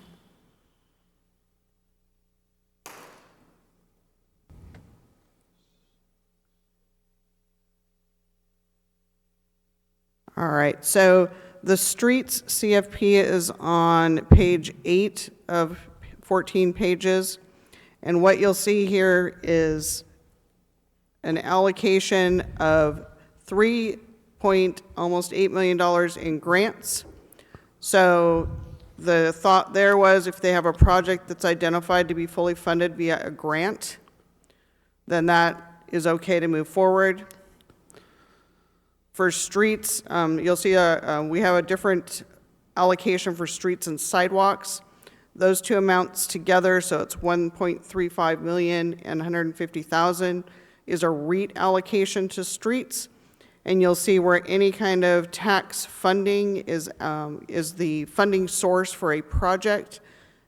They've been given a total of $1.5 million to support those funding requests. So again, what I'm hearing from council is that, and makes perfect sense that council wants to be involved in the prioritization of those projects, but sometimes and my parks director's not here, but I've often had this conversation, would a skate park be your number one priority? Not necessarily, but when somebody brings you $1 million, it becomes your number one priority. So I think that's kind of I know that's weird logic, but that's, again, we're happy to entertain this. This is why we're here, Mr. Walters. No, I follow that entirely, but I just would like to see that written down. Of course. In this view, I'm having a little trouble with. Yeah. But the CFP view, I think, is maybe the one we're most familiar with. And I mean, if you took the CFP view and added the 2026 request and then the 2026 funded, or proposed to be funded. I think that's probably the view you're going to see next. I think that would be great, and maybe with, I don't know, a note or something about, this project is funded. It's funded with a grant. It's it's secured for 2026. I guess we would know that, right? If you list a grant for 2026, we're getting that grant. Yeah. If they didn't, the fact that they've listed the grant means that they've identified a grant opportunity. They haven't actually obtained the grant in most cases. For 2026, correct. It probably does mean that they've gotten it, doesn't it? It does not. So they'll pursue the grant. If the grant is not successful for whatever reason, that project would not move forward based on the current funding approved. Okay, so I guess still some narrative explanation of where each one stands in terms of funding would be helpful. I think we can do that. Thank you. All right.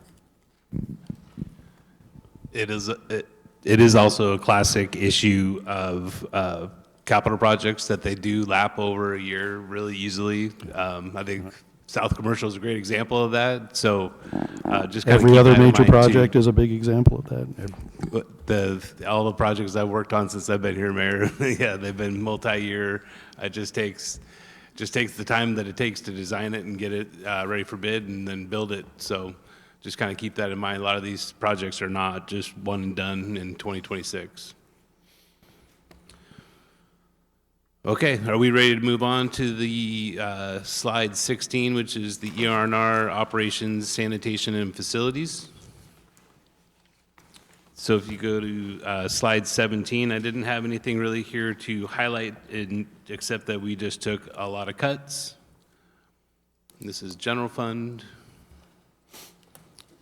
This is your vehicles and equipment, including the fleet mechanics. Mayor Miller, Ms. Hubick. how are you cutting insurance by 23%? That's a Do you good have a question. secret? Because as a homeowner and a car driver, I would love to know. My car insurance went up. Yeah, I don't know. Yeah. I No, think we go ahead. we do a review of so it's property insurance as well as liability insurance goes into that. We do a review of that every year, and we look at the last 5-year history, and we allocate based on those prior year charges. So it's generally, you'll see some fluctuation year to year throughout the budget on those insurance lines because of that, because of those claims history. that we Okay. update. Okay, super helpful. Thank you. Nice work. We ready to move on from fleet to facilities? This was another one where the salary allocation, so the facilities are actually funded through the interfund, but the staff positions were funded half with the interfund, general fund, and then basically the utilities paid twice for those positions, so we eliminated that, and that's accurate, and that's why the salaries and benefits lines are higher. There's no additional staff or anything like that. Again, the communications thing, that's just cell phones, it's up a little bit. And the other improvements, I wanted to point that out to you. So this was one of the tough decisions that I had to make, where would I spend REIT? And I recommended that you invested in your capital, or you invested in your facilities based on the facility condition assessment you had done this year. This does not fund 2026 in they gave us a plan for every year for the next 10 years, and that doesn't fully fund it, but it does put you on good footing to get some of the high priority projects done in 2026 to the buildings.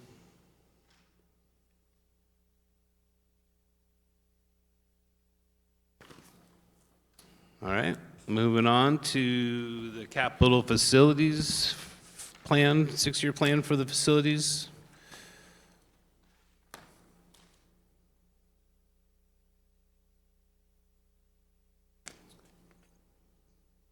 If you have any questions there. And again, this is going to be a similar situation where they asked for the almost $1.9 million. We've allocated $800,000 for this team for capital. And again, we'll rework the CFPs and work with each team to get you a view of how they think that those dollars should be allocated and give you the opportunity to provide input. Mayor Miller. Mr. Walters. There's $430,000 in rates user fees as a revenue line for 2026. Do we know what project that is associated with? It's just hard to imagine which facilities project user fees would be, unless that covers something out. Those.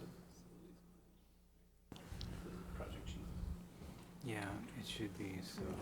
Will, do you have that handy in the project sheets? I know that at least a little bit of that is from the ops facility repair, because it's utility funds, because utilities operate out of operations. There's a security system project there. So that's a portion of that.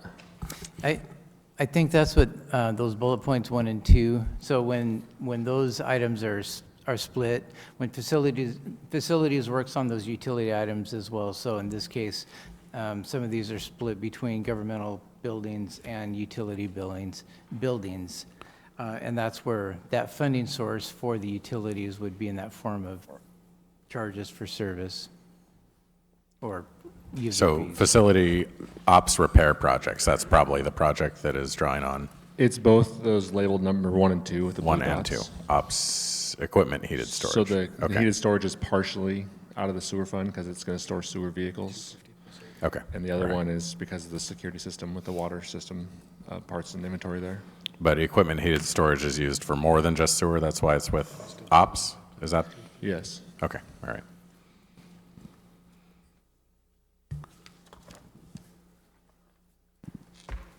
All right. Anything Yeah. else? Feel like there might be another question? No. Okay. Yeah, Mayor Miller. Oh, go ahead. Sorry, I think I may have missed something. So the 500,000 item is split 50/50 with the R&R, so that's 250,000. It's not split 50/50. Sorry? It's not 50/50 split. The funding split is on the actual CFP page that I don't have in front of me at the moment, but it's not a 50/50 split. Oh, okay. So it says split, but it didn't specify the percentages. So on the actual CFP information page, it'll have the percentages in there, I believe. I don't have the full CFP in front of me. Is that in this one? No, I don't It's think it's on. it's the last section of your booklet. You have the CFP. Okay. Public Works projects are on pages, 24 through 44 is where you'll find the projects that Will is referencing. So it looks like the utility portion is 350,000 and the REIT portion is 150,000. 26, is that? Page 27. Okay.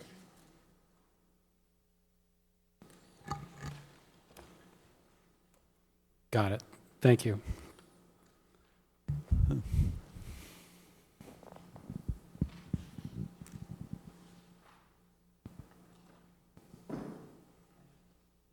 All right. Okay, so let's move on to sanitation, is the next one. Not a whole lot to share there, other than to point out your professional services line item has gone up substantially, and that is because of the A Avenue landfill remedial investigation. I think it was last week we were here to talk about that, but this is actually paying for the study to be conducted in 2026, and that is dictated by the state of Washington agreed order. Okay, and that was it for the general fund part. Now we're on to storm. In engineering, one of the things to point out, the professional services is increased. We just moved that out of the administrative side though, so it's not an actual increase in the cost of professional services for stormwater. It's just that we had it in the administration line. So you'll see on the administration line, it's zeroed out on the next page in the book or your slide deck you're looking at.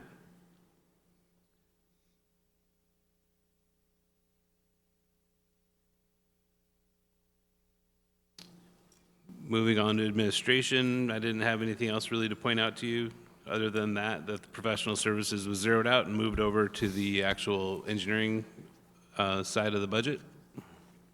Mayor Miller? Mr. Walters. So what is the professional services that was on admin and is now in storm? What is that for? What are we spending it on? A couple of different things. It's to design, so we contract out the design of stormwater repairs. A couple of examples are the piping of the pipe on the very northern side of MJB, just south of the school district building and the port building. We're having that designed right now, for example. Another one is a sinkhole in the heavy haul route. Seems odd it was ever on the administration component, though. It made sense to the stormwater people to put it over in the engineering side because the administration is really mostly just myself and Sydney. So I'm not running those contracts. The other thing we do is a third-party review of stormwater. I don't know if is that part of that one? No, that's a separate one, okay. I didn't say that right. The stormwater review of permits, not contracts. And how is that funded? That's so we pay for the review with the stormwater utility, the first two, but then if people keep coming back again and again with iterations of their stormwater plans, we start charging them for reviews, starting the third review. It seems to me that should be funded from their permit application fees.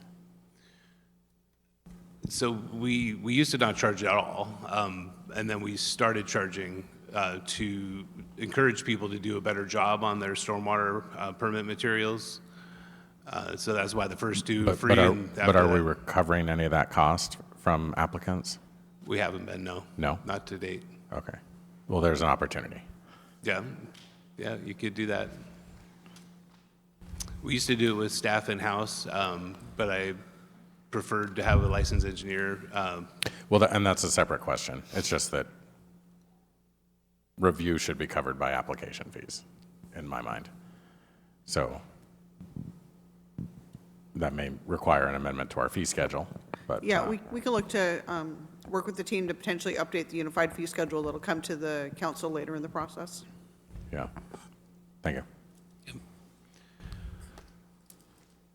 Administration, not a whole lot there to point out to you.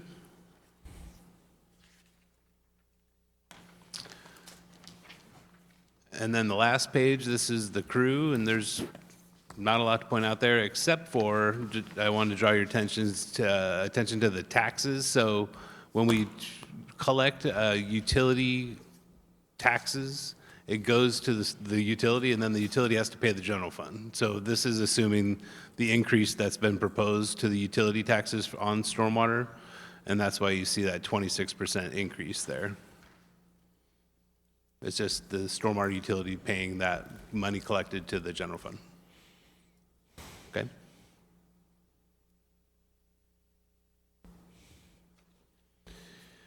And then the next page is the stormwater 6-year CFP.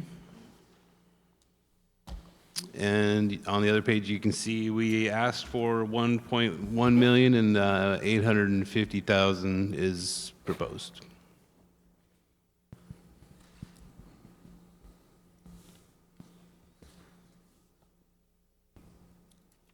And that's largely the two projects I just talked about, the piping of the ditch on the north end of MJB and then fixing the sinkhole in the haul route, heavy haul route.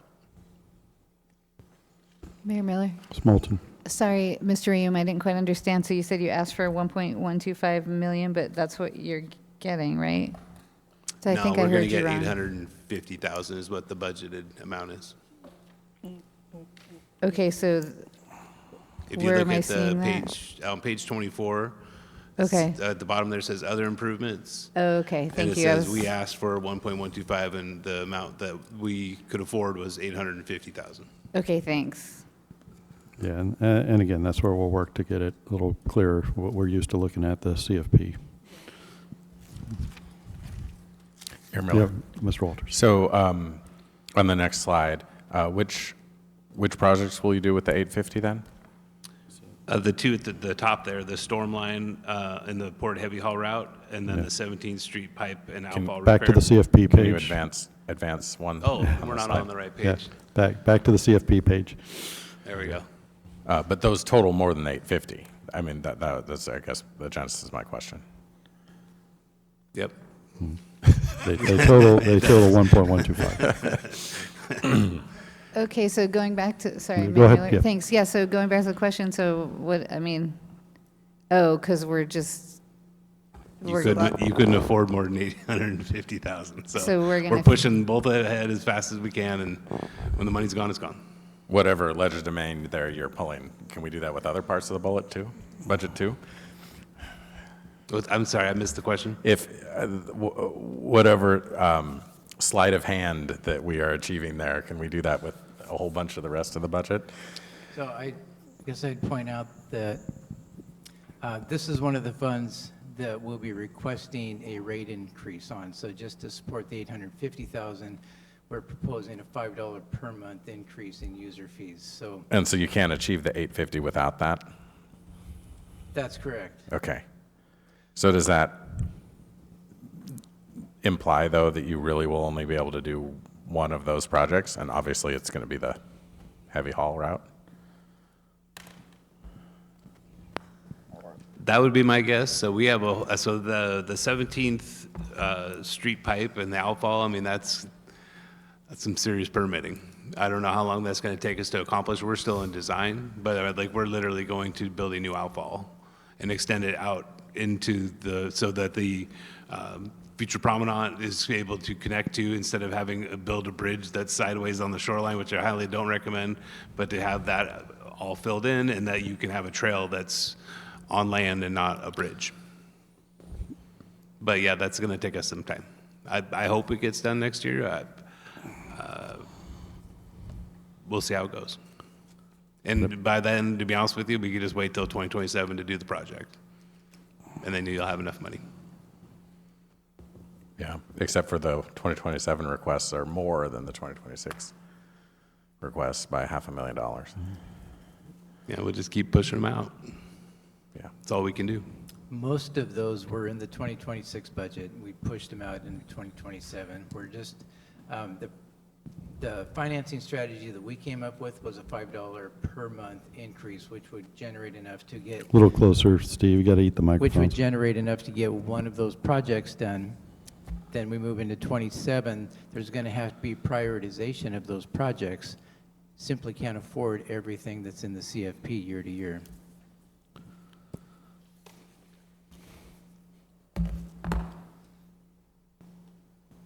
We were aspirational when we built, well, we didn't Yes. realize the financial situation when we built the CFP, just to kind of put that in your guys' mind, that the realities of the financial situation were not clear to us when we were basing on a workload and what we thought we could handle.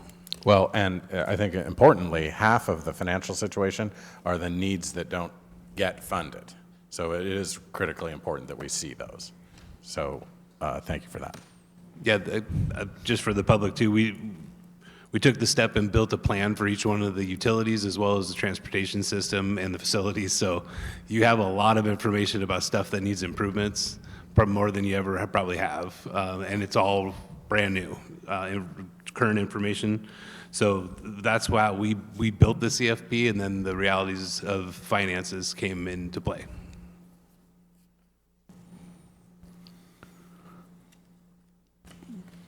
Okay, go ahead. If you, somebody ready to go? Oh, no, I was saying go ahead to. I guess disclose I'm that. having a hard time understanding. We need to do both of those. The 17th Street pipe and outfall, we've started the process of design, haven't we?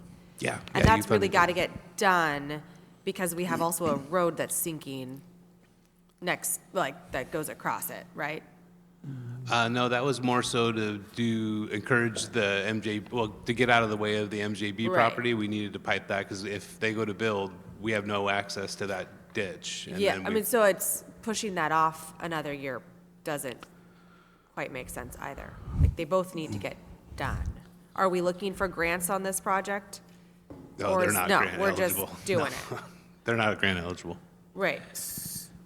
Okay. But certainly a question before, you know, how would you prioritize these with, even though neither of them we have enough money? We have, Well, no, they- I was asking council on this Oh, one. sorry. I thought you were looking at me. Yeah, well, I mean, 'Cause- it's hard to give a quick answer because this is the first time we're really seeing it, so. Mayor Miller? Mr. Walters. I concur with the prioritization of those two projects. The heavy haul route sinkhole issue is a pretty big project that needs to get tackled. The MJB related project also needs to get done. I assume that we don't have sufficient fund balance to draw upon to do.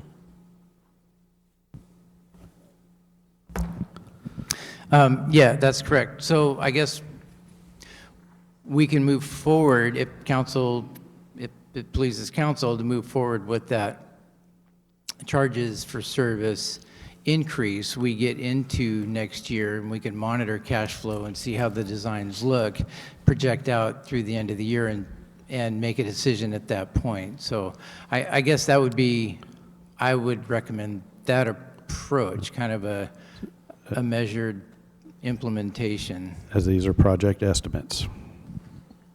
Yeah, I think that what we'll end up with, though, is we're going to have to take a harder look at what increase we need in the storm utility, because we do have, you know, $10 million worth of projects here, and the $5 a month increase won't cover it. So are some of these ones that we don't really need? Maybe, but several of them I'm pretty sure that we do. So, I mean, the $5 a month increase gets us through 2026, although not quite. And then we're going to have to take another look at this again, I think. I mean, am I wrong about that? No, you're reading the tea leaves. That's Okay. what's going on.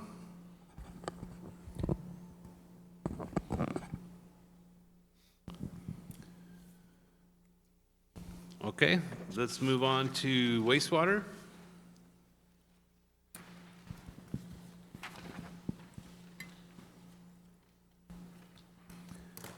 So in engineering, same deal. We're doing more wastewater projects, so the reallocation of the salaries and wages increased on the wastewater utility. That was all I really wanted to point out to you on that page, unless you have questions. Mayor Miller. Mr. Walters. On that last page there, there's also a flag on interfund. Can you or Mr. Hoagland describe what interfund means in this context? What that being transferred from? Yeah, those interfund transfers, the ER&R department. It's going to the ER&R and DIS? Yeah, that's Okay. that's correct. So this engineering department spans a number of funds. So the utility funds, we left 100% funded on both the ER&R and DIS, and that's reflected here in this slide. And so why is that one going up? It's just the equipment that's included in those. So this engineering slide combines the utilities as well as, transportation and other areas. So it just reflects the increased fleet in those areas. Like, I can't tell you exactly what those pieces of equipment are, but it would be in the utilities, their fleet increased. But in the engineering department, is it going to be just regular cars and trucks? I'll have to come back on that. I mean, that's what makes sense, but it's also a fair increase from 500 to 700, so I'll have to double check. Mr. Lubman, you think you might have something to? I don't know about the engineering question of that, but I know that the increase in equipment would be probably new pump station generators we just installed in the last year or two in sewer. I don't know why it would be under engineering, but that's the equipment increase. Is that, are you talking about this slide? You asked about the interfund. Yeah, yeah. So if the ER rates have gone up for sewer, I'm guessing it's because of new sewer pump station generators, is where that cost would come from for the replacement charges. Oh, okay. Oh. I didn't realize that No. sewer pump station generators would be in the ER&R fund. They are, yeah. Oh, all right. Sorry, if I may, Mr. Mayor. Rhonda reminded me, the engineering category is where also the interfund charges reside for the overhead accruals, the administrative overhead accruals that the general fund charges to the utilities for those utilities' use of administrative departments that reside in the governmental funds. For example, finance, HR, legal, those utilities don't need to pay for their own administrative departments. They use the cities, but they have to pay their portion, and that's also included in this category. Okay.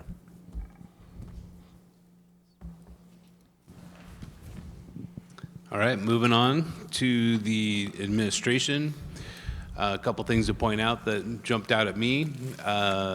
The taxes again, so that's the utility tax that the wastewater utility pays to the general fund that if we collect it, if you do raise it 2%. Insurance increased quite a bit there, not really controllable. And then the last one to point out is the debt service. So all the weeks are just floating together now, but the loan that we took from water is a big chunk of that increase. And then I think there was a change in how we show in our budget book that we do have a $10 million bond that we're paying debt service on. So that's another thing that made that come up this year. And historically, we were only showing in the utility expenses, the debt service interest payment, and through the research studies that came out of the utility work that happened this year, we determined that it would be a good idea to show the expenses for both the principal and the interest, because it truly is an expense that's being incurred by the utility. Even though the requirement only is to move cash around, we decided it was a good idea to also reflect the expense being incurred as well.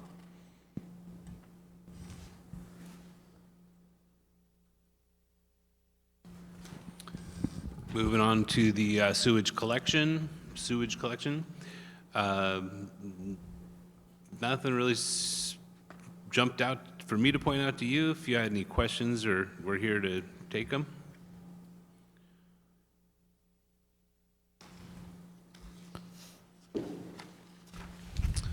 And then, okay, next page is sewer treatment.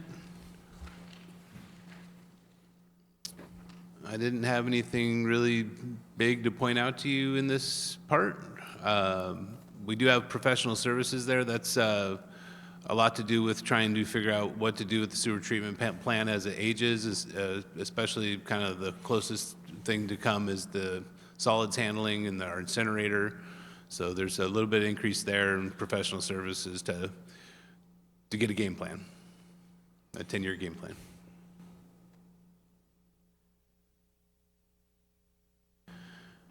The next page is the wastewater capital facilities plan. This is similar to the stormwater, so this assumes the other improvements line. Let's see. Yeah, we asked for almost 7.5 million, and with the $5 per month increase, we think we can afford the $5.86 million capital program. Kind of the same deal as with transportation. The projects that are in 2026, we will work on those. Some of these will slip into the next year, just like they do every year. So we are comfortable, again, not having it fully funded, but we'll keep close tabs on it to make sure we don't go past our allocation. Mayor Miller? Mr. McDougall. On the, so I see the 5.6 number on the sewer treatment. On the previous page, sewage collection, the other improvements line is zeroed out. Is that stuff that was just shifted from one place to another in the capital facilities plan? There weren't any capital projects that fell into that category this year. That was the outfall. That's why it's so large in the prior year, if that helps. There's pump station this year, that type of stuff. If it's not the plant, basically. Okay, great. Thanks. Yeah. Thanks for the clarification.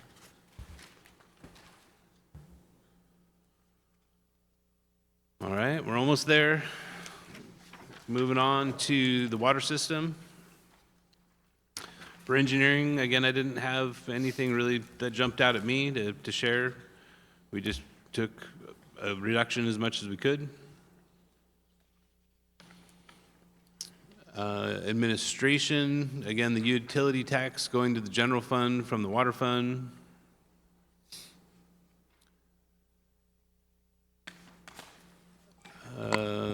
And just for clarity, this is where you'll see the overhead is in administration for the water system utility.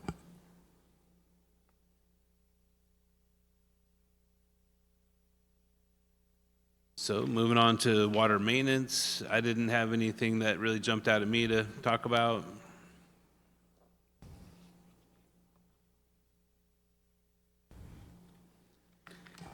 And I guess before anybody asks, the one thing I will point out is that we did not fully fund the capital request. Even though the water utility does have enough support in their rates, we want to do a deeper dive into the capital projects and align those with the capital investment cash that's being held in the different sections, whether it be regional, retail, refinery, and just make sure that we have everything aligned and we're not overburdening one area versus another, just to make sure that we're good.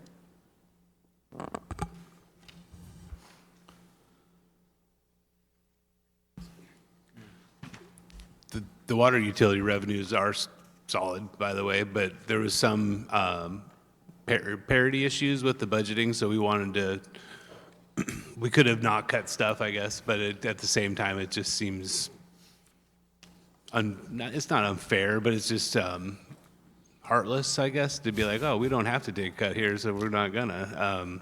So we looked at the budget the same way we did with the others. So for the water treatment plant, one of the things I wanted to point out was the utility services. So Puget Sound Energy changed us to a new rate structure, and boy, did it make our power rates for the water plant go up 53%.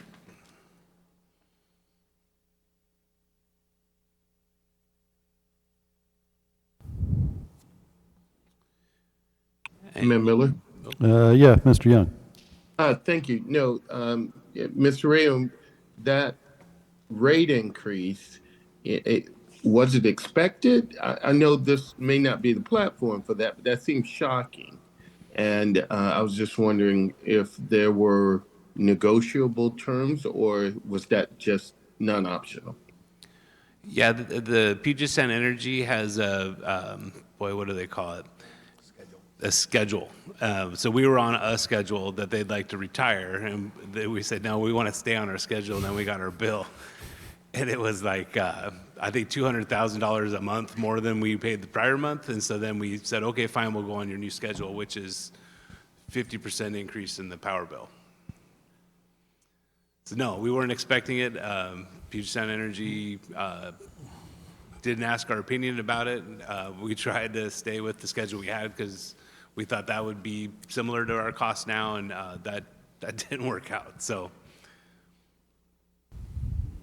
Yeah, we had quite a few discussions with them, and spent quite a bit of time with both, Terry and Andy and the Puget Sound Energy representatives, and finally just came to the conclusion that based on their new rate structure, which they rolled out across the board, this was the better solution for our water treatment plant. it's kind of like Comcast when your 2-year deal ends, and then all of a sudden it's just boom. But there's no other option. There's no other power company to Mayor shop Miller? like Mr. fiber, Mr. access Fantini. fiber. I have a question. Was that increase from, when did it happen in 2025? Boy, I want to say April or May when we got the. Yeah, it was January, February, we got the first bill. We tried, we went back to them and asked them to prove their calculations. What they started doing was applying an annual minimum charge that was buried deep in the contract language to our current rate structure, and that was doubling our bill every month, if not making it be more than double.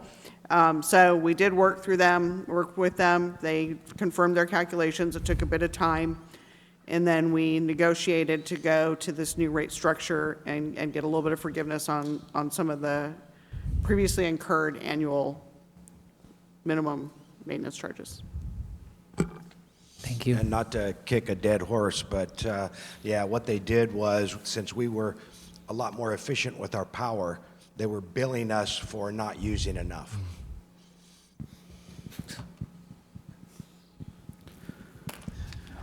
It's good All to be right. in monopoly. Yeah, it's quite the business.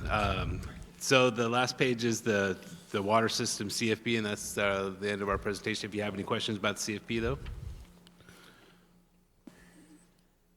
So I know there's a lot of silence, there's a lot of shock, but I would encourage council to ask some of those, a lot of questions. I know I saw some folks taking notes, so please ask the questions. We'll get the CFP kind of cleaned up to make it a little bit clearer.